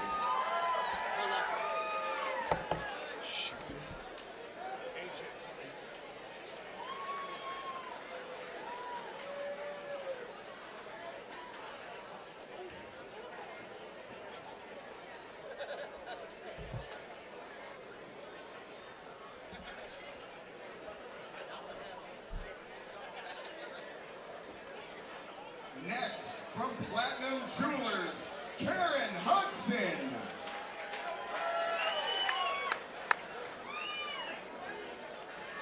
Get loud once again, fans, from Platinum Jewelers, Karen Hudson.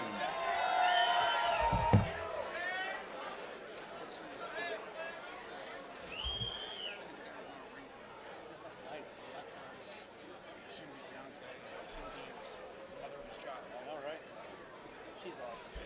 I've known her forever. Next, from Pyramid Vodka, John and Cannon.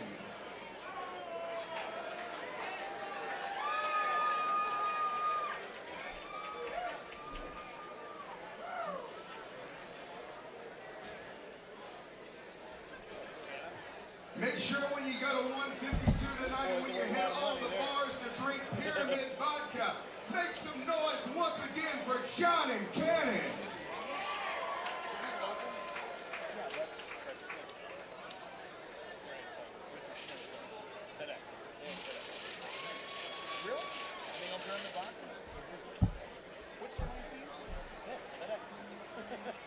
But it didn't sound like We would also like to thank all the sponsors that tonight. The Green Beetle, the Smile Center, and El Porton. How about a round of applause for all of our sponsors? Now, the last fight we had in Minglewood Hall, we gave out a lot of awards for the end of the year. We have one more special award for Knockout of the Year. So come on up. The V3Fights Knockout of the Year award goes to Trey Manley.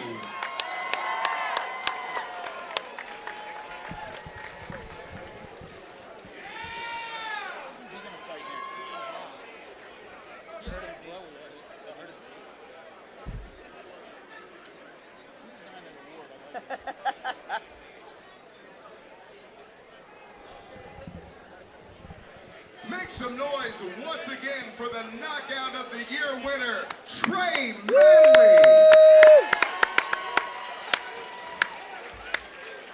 Alright, let's get this show on the road.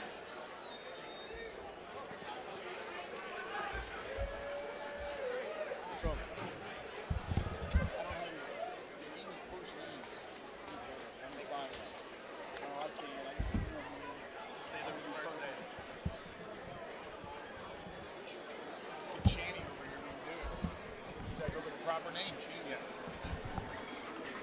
Actually, his real name is Shantae.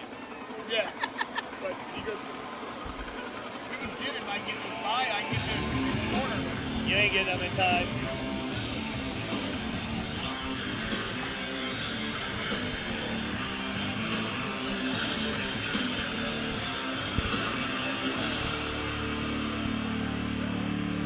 Once again, thanks to all our great sponsors here on V3Fights. Certainly hope you're enjoying it. Greg Gaston alongside Rick McCracken cage side at Minglewood Hall. And now, the heavyweights once again to provide a little thunder here in the V3 Fights cage. Here's Pete Alpha Mega Purtle. Born in Dallas, Texas, resides now in Phoenix City, Alabama, fighting for 10th Planet BJJ out of Huntsville, Alabama, a former college and semi-pro football standout. 8-1, 6'3", 246-pounder, a freestyle fighter. He's 31 years of age. Says he wants to turn pro. Not sure if it's after this fight or not, Rick, but he wants to turn pro at 205. Yeah, that'll be a good cut for him getting down there. He's a big guy coming in here. 6'3". He get down to 205. That'll be awesome. Real explosive guy. He's got really good hands as well. He's going to make some noise in there tonight. He's got a big game opponent as well. This is going to be an awesome fight. Two big heavyweights that really know how to throw their hands and great ground skills as well. No question about it. Purtle now will be checked out by Jason Wilkerson. And then will make his way up the steps and into the V3 Fights cage. Pete Purtle, again 8-1. His opponent, Houston, the pain-trained Lantrip, is 9-1. So you got two fighters with a combined 17-2 record.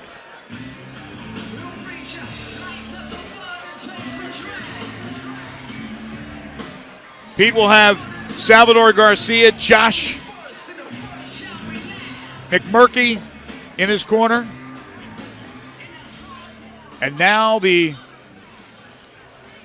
music will change. JJ, our fine DJ, will switch songs here. Maestro, play it one time. And here comes the Pain Train. Houston Lantrip, very popular fighter from South Haven, Mississippi, fighting for Memphis. Judo and jiu-jitsu, trained by our good friend Dave Ferguson, and of course the likes of Jason McDonald and Nathan Pang in his corner. He is the V3 Fights Heavyweight Division Championship, or champion. This is the V3 Fights Heavyweight Championship. Can Lantrip retain his title, or can Pete Purtle take it away? And here's an interesting footnote to this big heavyweight championship fight. You know it, Rick, but maybe our viewers do not. Lantrip's one loss happened to come at the hands of Pete Purtle. Yep. A couple of years ago, and Lantrip has been dying to get back into the cage with Purtle, and he'll get his opportunity tonight. Yeah, his one and only loss was against Pete Purtle right here about 2 years ago, right in the V3 cage right here in Minglewood Hall. It was actually his first fight back after he got done with football. A very colorful fan right there. And here we go, Houston Lantrip. He's really tall, got a lot of reach on his punches. He got a really good snap. He throws a lot of kicks and punches. Look for him to bring everything. He's got really good ground as well. So both of these guys almost mirror each other. So very impressed with this matchup. Can't wait to see it. It was in the making. Yeah, and Lantrip also a former football player. He played at Louisiana Tech. He's been fighting ever since MMA was legalized in Tennessee. He won his title 7 months ago, knocking off previously unbeaten Cody Huckabee, and then he defended his title November 15th, defeating Del Merritt. Pete Purtle, Houston Lantrip, the V3 Fights Heavyweight Division Championship. And now here's Michael Kelly. V3 Legion, this co-main event is brought to you by the Smile Center. And it's over 3-minute rounds in the heavyweight division. And when the bell rings, the referee in charge of the action, the third man in the cage will be Jason Wilkerson. Introducing first, fighting out of the blue corner. He wears the black trunks with the white trim. At 6'3", he weighed in at 246 pounds. A freestyle fighter with an MMA record, 8 wins, just 1 loss. Representing 10th Planet and fighting out of Huntsville, Alabama, by way of Dallas, Texas, Pete Alpha Mega Purtle. And across the cage, his adversary fighting out of the red corner. He wears the black trunks with the silver and blue trim. At 6'4", he weighed in at 250 pounds. A Muay Thai fighter with an MMA record, 9 wins, just 1 loss. Representing Memphis BJJ and fighting out of Memphis, Tennessee, he's the reigning, defending V3 Heavyweight Champion.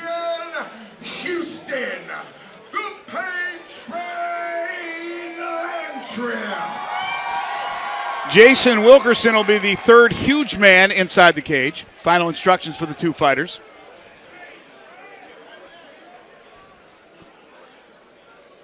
Lantrip at 6'4", 1 inch taller than Purtle. At 250 is what he officially weighed in last night. 4 pounds heavier than Purtle, and a Muay Thai Jiu-Jitsu fighter. He's 24 years of age. Purtle is 31, 7 years the senior of Lantrip. Round 1, scheduled for 3. Here we go. V3 Heavyweight Division Championship. It's Lantrip's title. Purtle wants to take it away. Feeling out process right here. Both gentlemen just kind of seeing what the other one is bringing to the table now. Pete's got that lunging left. Good kick. Another one from Purtle.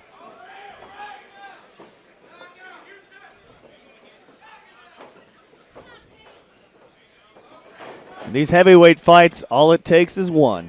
Absolutely.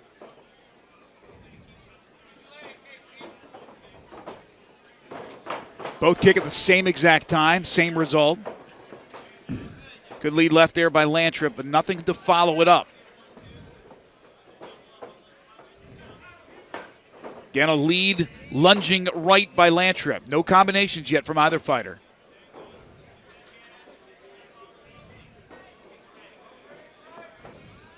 Both trying to figure out the reach, Rick. Oh, just a bit outside. Again, a wild kick from Purtle. Does the spinorama.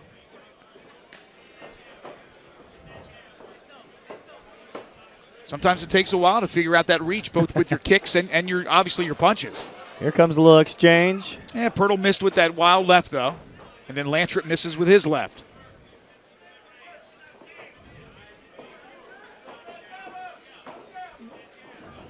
Good kick from Lantrip. Nice kick. These leg kicks. Both men are punishing each other with leg kicks. I'm looking at Houston's legs right now. He's got a couple bruises coming up already. Left hook there by Lantrip. Again, it's one punch or one kick. I'd love to see some combinations here.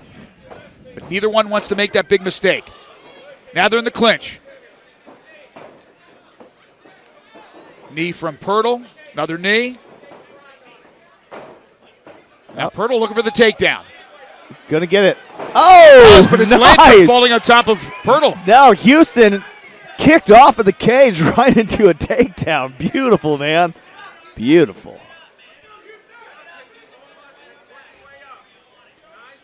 Lantrip looking to his corner. Jason McDonald, Nathan Pang. Trained by Dave Ferguson, of course, at Memphis Judo and Jiu-Jitsu. Pete Purtle, Josh McMurray, I think I said McMurtry earlier. McMurray, of course, Salvador Garcia from 10th Planet BJJ in Huntsville, Alabama. Lantrip trying to get that right arm free. And now 10 seconds to go in the first round. Decent ground and pound from Purtle on the bottom. Yeah, he got that right arm loose in the final seconds there. Being and got very a couple active. of shots. And look at the sportsmanship. Oh, yeah, these guys like each other. You know, they know each other. There wasn't any big animosity between each other. And you would think maybe when you're a fighter and you've lost once and that's the guy that beat you, then maybe if there'd be any animosity it would be towards him. But evidently not. You know, you would think that, but here's a crazy fighters are actually kind of tight-knit unless there's bad blood. Right. You know, when Harry Johnson beat me in my first fight, you know, we were buddies and everything like that. And, you know, looking across the cage over at Zach Underwood, I beat him for a title one time, and we're good friends, and we joke around about, you know, kicking each other's ass. And oops, I'm sorry. But you know what I'm saying. Well, did you try to take – so you had a second fight with Harry Johnson? I have not. No. You have not. See, what the strategy should have been, you take him out the night before. Yeah, there you go. Right? You buy him a few drinks, and you know, and then you fight him the next day. No, I like that. That's pretty good strategy, right? Yeah, absolutely. Lantrip and Purtle, round 2. Again, the V3 Fights Heavyweight Division Championship on the line. Lantrip has the title. Pete Purtle would love to take it away.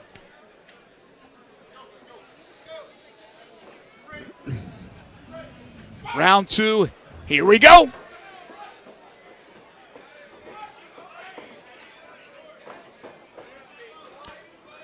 Houston's got a little bit better head movement here. Good left by Lantrip. Oh, and they both kick at the same time once again like they did in the first round. Oh, Houston with a left to the head. And a nice combination there. First combination we've seen all fight long. Purtle comes back with the left. Good kick from Purtle, and then a retaliation there from Lantrip. The good counter with the right. They're both enjoying this, actually. Good snap kick by Purtle. Nice block by Houston. Yeah. That really was. Good lead left again by Lantrip. Purtle says, you didn't hurt me. Oh, Purtle with a strong right. We finally saw Lantrip with the combination. I'd love to see Purtle with a combination. You're going to eat a punch or a kick no matter what when you come in because of the counter. Oh, nice. Houston with a counter from that takedown. Almost got it. Yeah, Purtle wanted to get it down to the ground, but they remain on their feet. That was a combination from Lantrip. This is some great exchange right here. Back and forth. This second round is awesome. There's a cut now. It's opened up over the side of the right eye of Lantrip. And then Purtle almost went down from that kick. Great kick right on the ankle. But he kept his balance. Give him credit. Man, Houston should have charged right there. Man, right there, Pete's doing this thing. When that left comes in from Houston, he's slapping it right out of the way. He keeps shaking his head. It's not hurting him, but it looks a little winded. Looks a little bit. He's got that mouth open. You can see that mouth guard. Now he's looking for the takedown. Lantrip just throws him off. Knees coming. And there goes the mouth guard.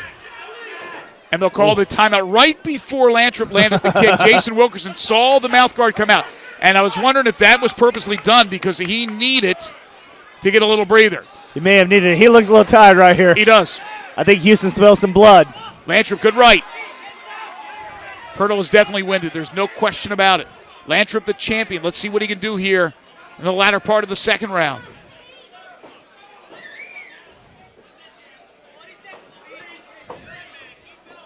Get a cut to the side of the right eye, like the eyebrow area for Lantrip. Missed with a big right. That could have did some damage if it connected, but it did not. Big right and then a backhand. Purtle coming forward, blocked that one.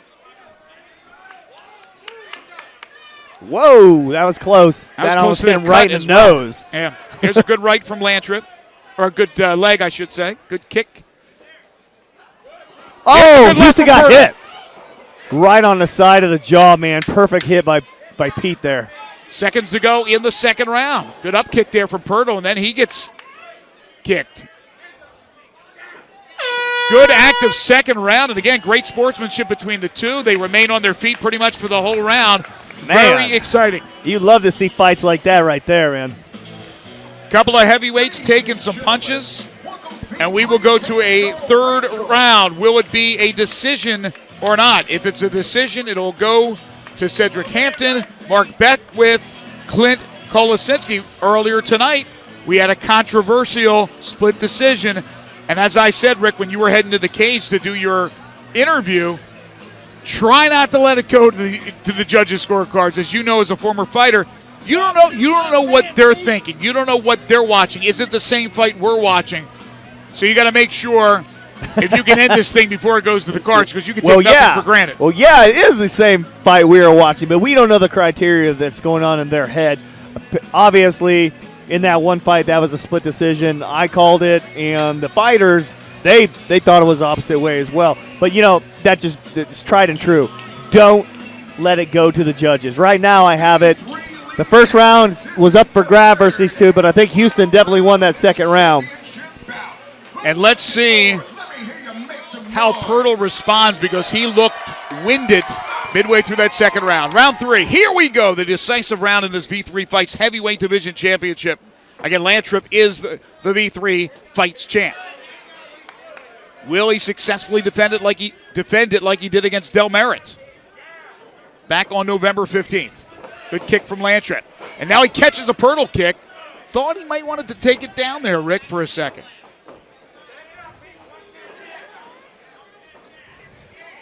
Houston wants to keep this standing as much as possible. He feels like he's got a great advantage on his feet right now. Well, a couple of those kicks almost took down Purtle. That's a big man to get taken down, but that's a lot of power. There's another one. Well, Houston's not, he's hitting him with it, but he needs to follow up with a nice left. Right. I talked about the combinations earlier. We saw a couple from Lantrip in the second round, but not many. And then Purtle is basically one kick or one punch.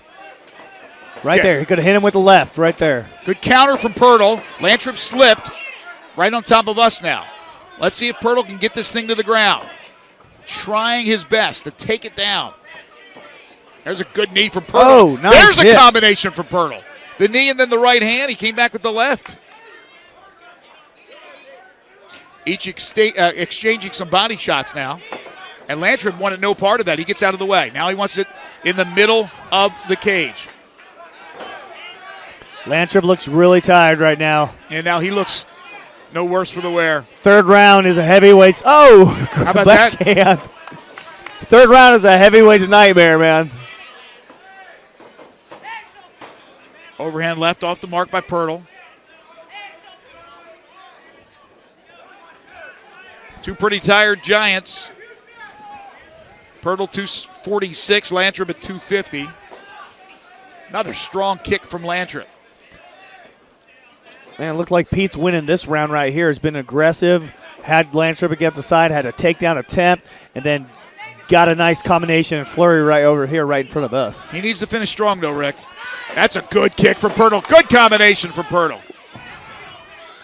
He's got him backed into a corner. Has to take advantage of it. Lantrip comes back, though. Good kick to the left knee of Purtle. There's a left from Lantrip.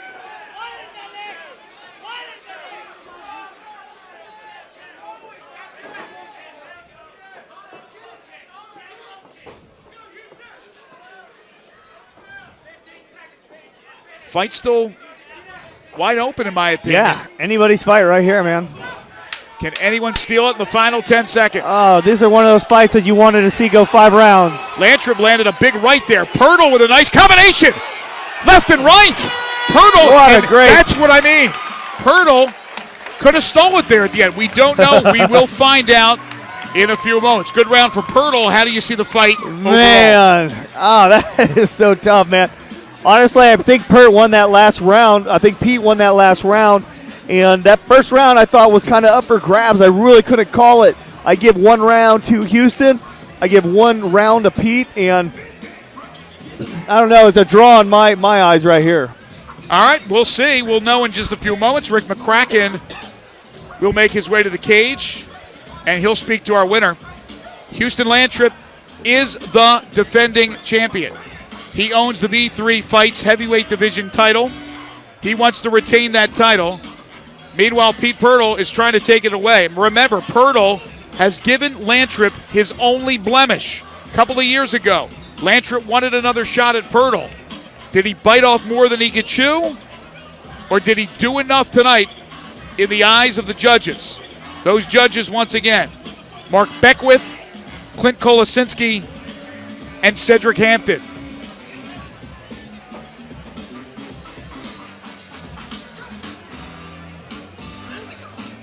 The V3Fights heavyweight title, the belt, is out there in the corner of Lantrip. But will he retain it? Let's get the decision. Here's Michael Kelly. V3 Legion, make some noise for both of these fighters. What a slugfest. After 3 rounds of action, we go to the judges' scorecard for the decision. Judges scoring this one for your winner by split decision. And still, V3 heavyweight champion, Houston, the Lantrip. It wasn't easy, but Houston Lantrip gets the split decision victory from our judges, and he extracts a little payback to Pete Purtle, the only guy to have defeated him. Now Rick McCracken will get a few words with our V3Fights heavyweight champion, Houston the Pain Train Lantrip.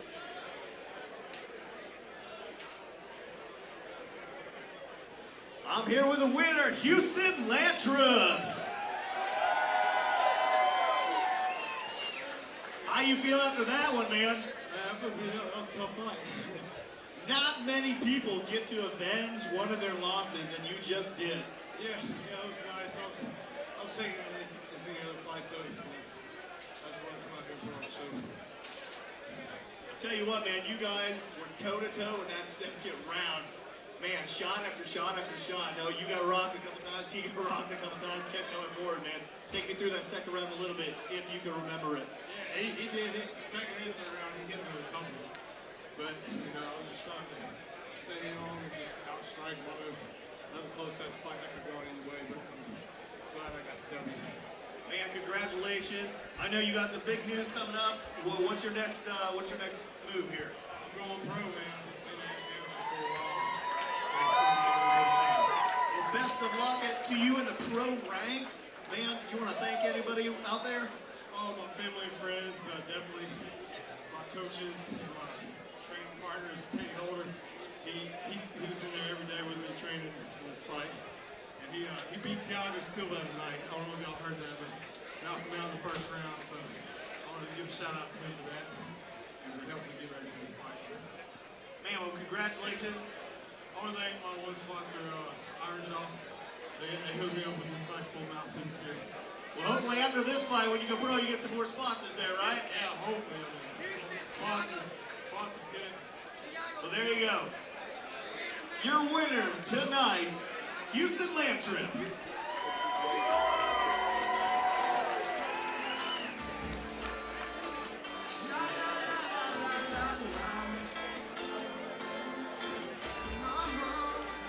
There he is, Houston Lantrip.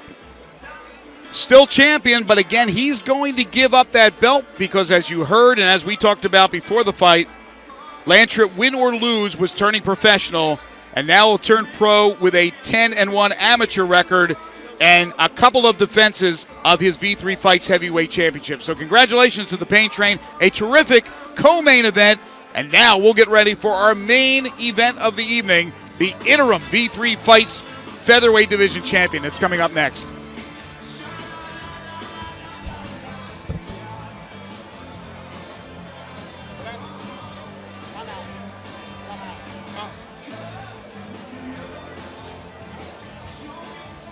I had no problem with that.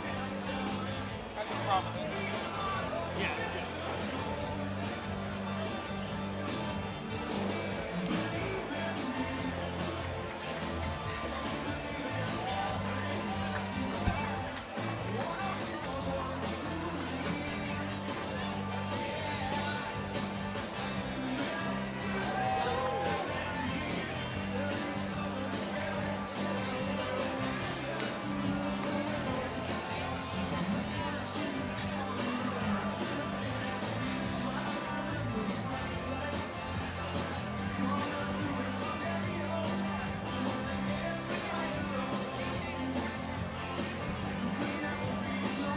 We do a group text, everybody's on it route, so it's like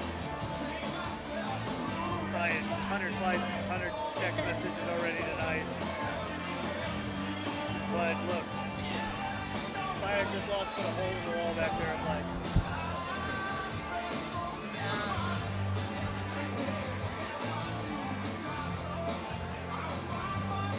Pro, right?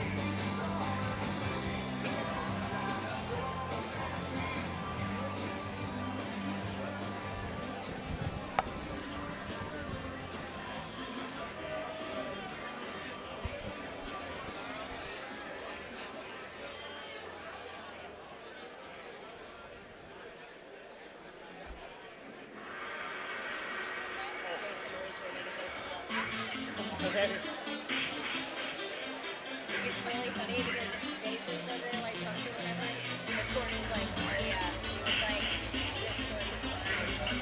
And I was like, dude, I was cracking up. not a chance to either. And he was like, yeah. And I was That's like, how they should talk to you like that. yeah. I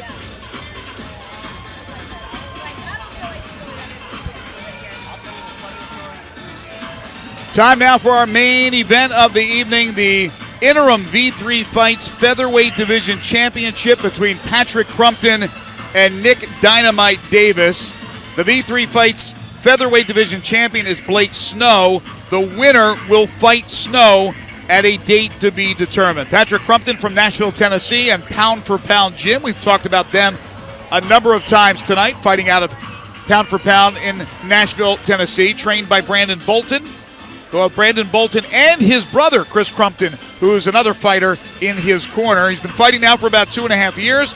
Patrick is 7-2, 5'9", 155-pounder, a freestyle fighter, and he's 25 years of age. He's a butcher by trade, Rick McCracken, hoping to do a little butchering tonight against Nick Dynamite Davis. That's awesome, man. Yeah, Patrick Crumpton, man, this kid is going to be a dynamite fighter. He's fighting the Dynamite man, Nick Davis, tonight.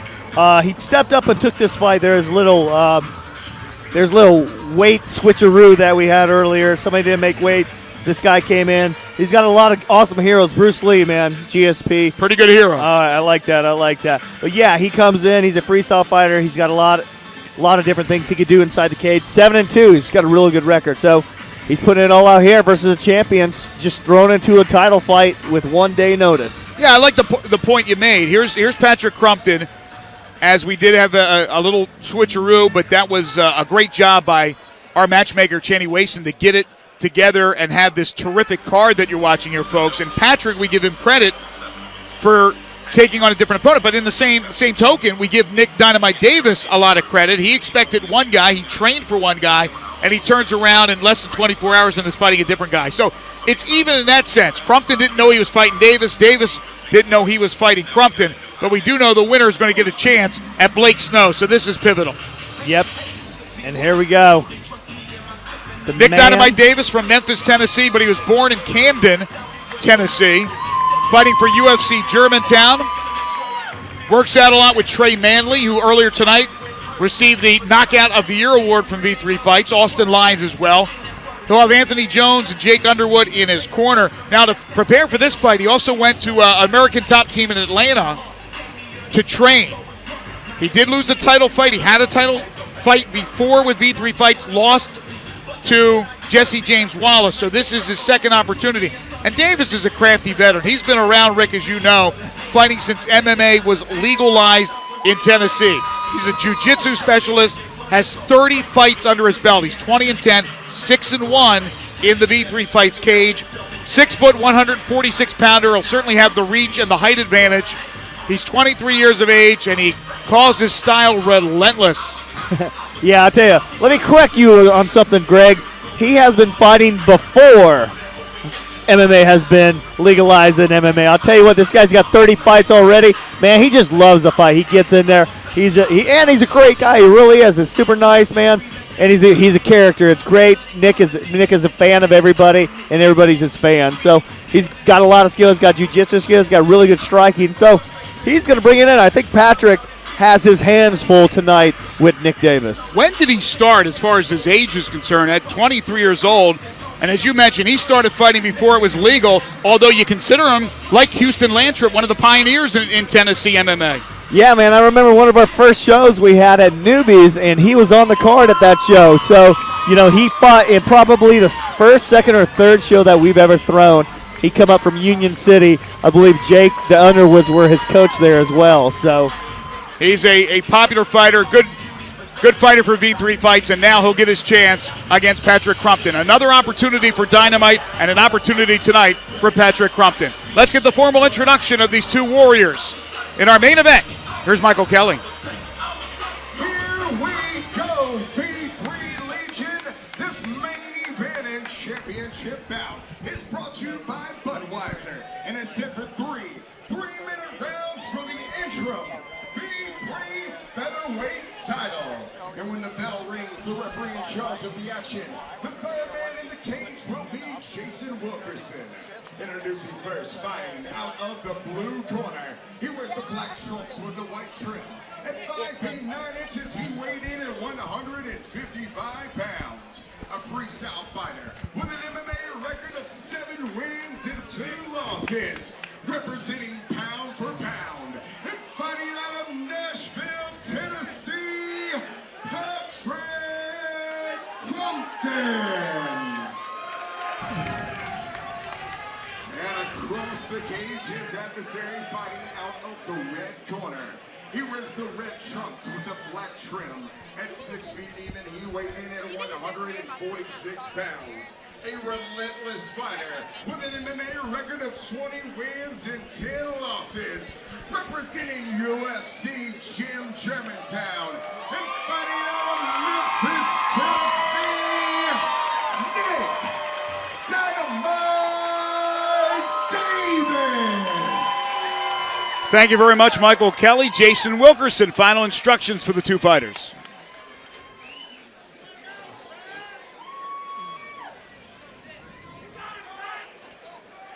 All right, Rick, what do you expect? Man, I think Nick is in a different class than Patrick right now. He's got a lot of fights. Patrick has 9, but Nick has 30. He's got a lot of experience. I think it's going to come out and show. Round 1. Here we go. No touching gloves. They come out right away after each other. Davis got tagged to the right. Patrick Crumpton throws one right down the pipe, man. And now Crumpton looks for a takedown. Davis trying to prevent it, but it doesn't happen. He gets taken down by Crumpton. Davis threw the first punch, but Crumpton threw the harder punch. Wow. Surprise you? I was a little bit surprised, man. Patrick Crumpton is very tough. Again, just 25. Davis just 23. Crumpton's been fighting for about 2.5 years, so a lot less than Davis.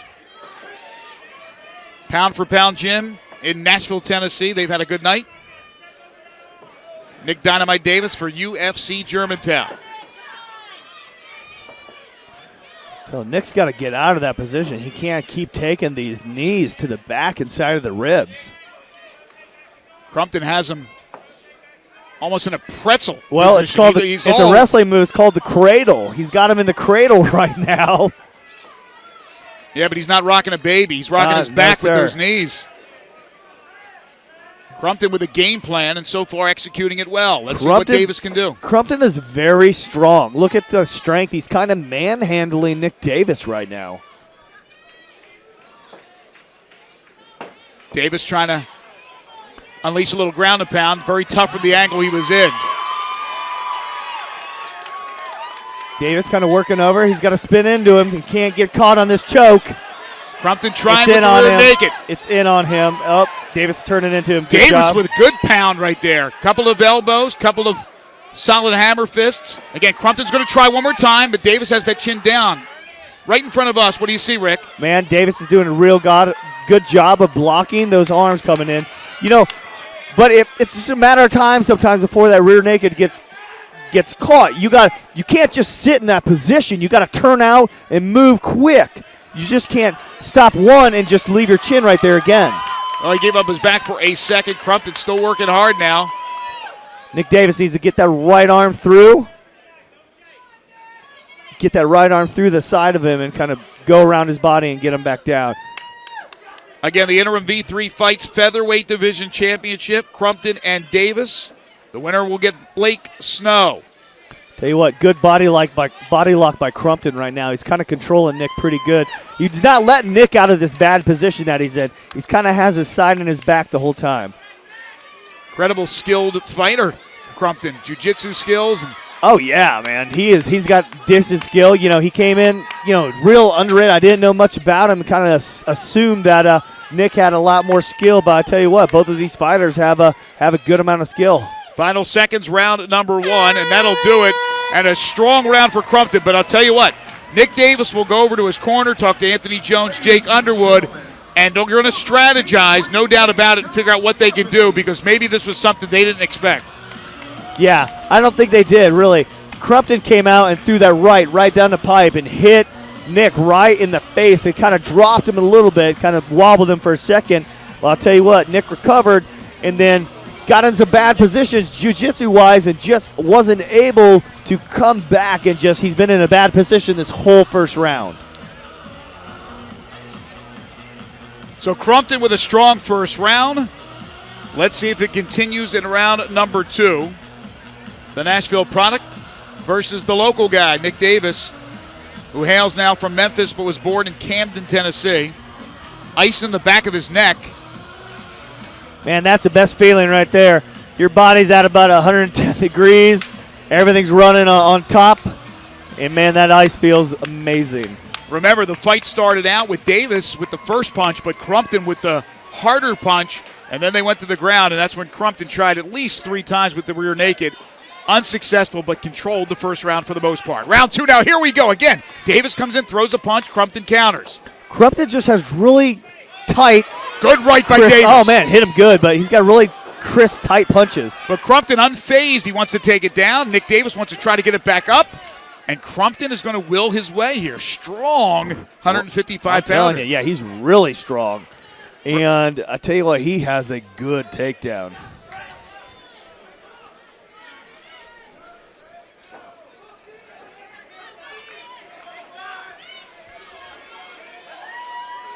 Crumpton at 145, I should say, not 155. Of course, the featherweight division championship on the line. Nick Davis working around. Great job by Nick to get on top. Again, you can't count out a guy who's had 30 fights. No. He's seen every situation, right? He's been in probably every precarious situation himself. Well, we've seen every situation unfold here right in the V3 cage before. Exactly. And again, 6-1 fighting for V3. He's 20-10 overall. So Davis trying to turn the tide on Crumpton. He's got a little choke on him right there. Oh! It's in deep. It's in deep. He's got the guillotine against the cage. Down they go, though. Oh, he's got it in tight, man. Crumpton trying to survive the guillotine. If he gets this. How about if he gets out of it? Wow. How about that? Great submission attempt, but even a better escape by Patrick, man. Davis isn't letting go either. And now ground and pound while he put that guillotine on. Here's a knee. Davis feeling good now. Crumpton, though, gets a takedown. What great action in our main event. Yeah, Patrick knew he's in a little bit of trouble there. Kind of worked out of it. Davis capitalized on it. And then now he's in, not a bad position, but not a great position. Not where he wants to be. Davis needs to stand up, push that head down, stand up, and get it back standing again, and maybe deliver some punches. He's going to make up for that first round. He definitely lost that first round. Back to their feet go both the fighters. Crumpton with a knee. And from the previous fights, the different decisions, it looked like most of the judges are holding these takedowns very high point value. Good point. Good observation. So Patrick just got that takedown right there. I think that may have an outcome later in the fight. Well, they both go back down to the ground. And Nick gets that takedown. When it was funny, when Pete Purtle was leaving the cage, he said to me, he's like, split decision. He's like, man, I should have sealed that last takedown. He knew. That could have won him the fight. Probably knew too. Final seconds, round number 2. Big round for Nick Dynamite Davis. And we will go to a third and decisive round. And this one, folks, is a dandy. And no question, Rick, although your scorecard is unofficial, I imagine you see this all even going into the final round. Hey, it is 0-0 from this point right here, man. Third and final. This is the only round that really matters right here in this fight.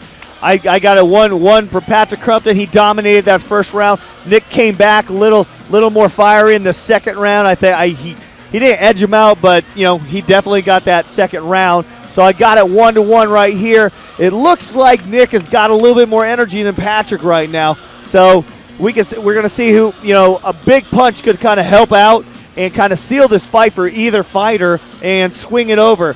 Nick's really got to watch out for those takedowns going in this third round. Once again, the judges, if it does indeed go to the scorecards, Cedric Hampton, Clint Kolasinski, and Mark Beckwith.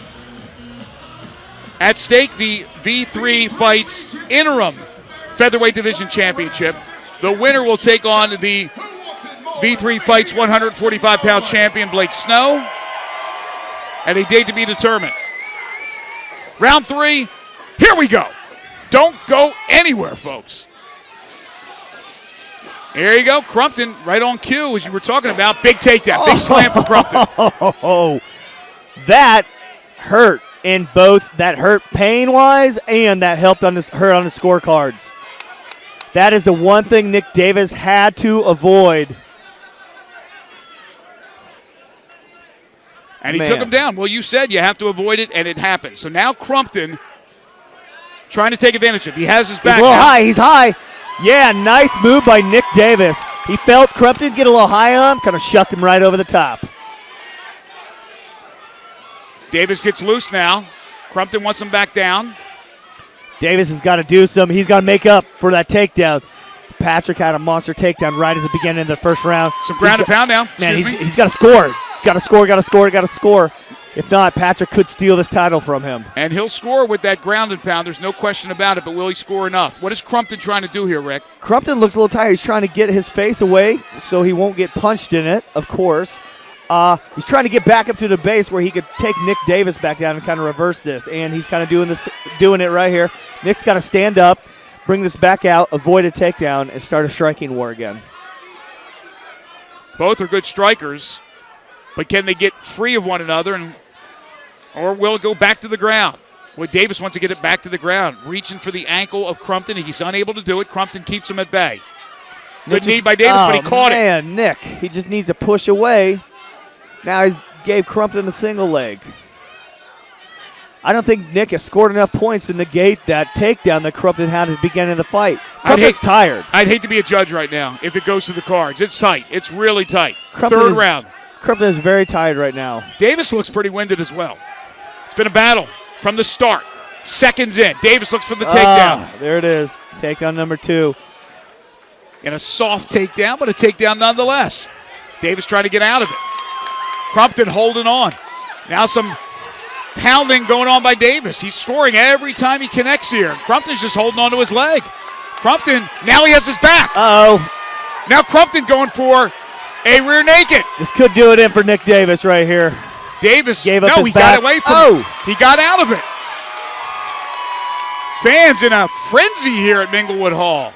Man, he's got to do something decisive right now. He has to turn the judges' minds. He's got to get a big ground and pound, lay some bombs or something. There's a couple elbows to the shoulder blade of Crumpton. That's got to hurt. More from Davis. There's a shot from Davis. Final seconds, round 3. He's going to go for an arm bar, but he's not going to get it. Crumpton now will try a little ground and pound. He gets his arms free. Good shot on Davis right there. And he misses that one, and that will end it. And great sportsmanship between the two. But Davis says, no, I don't want to hug you. We'll do that later. Nick Davis thinks he's won. Patrick Crumpton thinks he's won. Rick McCracken, who won? Man, I'm going to give that to Patrick Crumpton, man. He won. He decisively won that first round. He lost that second round, but I think he did enough to win this third round right here, man. And again, the action was terrific from the start. Davis, right out of the first round, came out, boom, threw a punch, and then Crumpton leveled him with a big punch. It was fireworks galore from the start. There was no feeling out process. No, I'm with you on that, and that is an exact assessment, Greg. Awesome fight, awesome championship fight, but even better, that's what you want in a main event. Something that goes right to the distance. And again, this is the interim V3 Fights Featherweight Division Championship. The winner is going to get Blake Snow, our champion, and that's going to be fun as well down the road. Rick McCracken will make his way inside the cage to talk to our winner, but who will it be? Judges' scorecards are not in yet. Will it be the 25-year-old Patrick Crumpton from Nashville, Tennessee, or the 23-year-old Nick Dynamite Davis, originally from Camden, Tennessee, and now out of Memphis, Tennessee?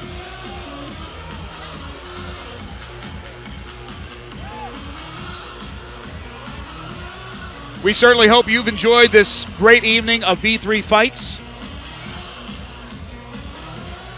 Free live streaming courtesy of V3 Fights. Tell a friend about it. We'll be in Nashville in May.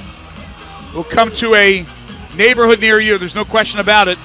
Onwards and upwards for all the great people at V3 Fights.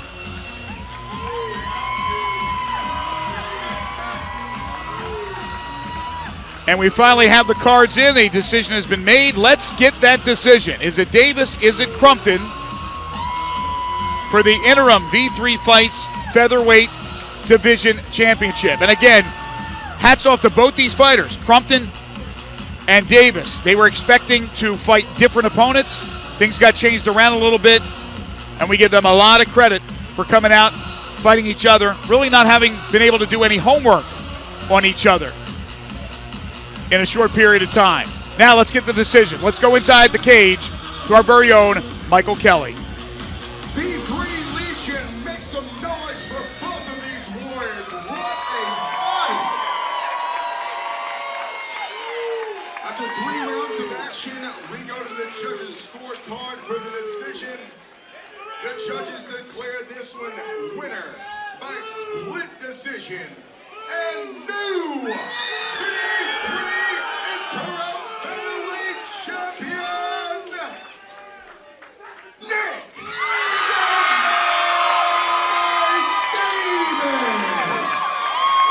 The very popular Nick Davis gets a split decision win over Patrick Crumpton. He gets the belt draped on him by our matchmaker, Channy Wason. And again, he has the interim title, and he'll get a shot to take the crown all to his lonesome when he takes on Blake Snow at a future date. Nick Davis gets the job done. A game effort by Patrick Crumpton. And now Rick McCracken will make his way over to Nick Davis at the center of the cage to get a few words with the winner. Dynamite was absolutely dynamite.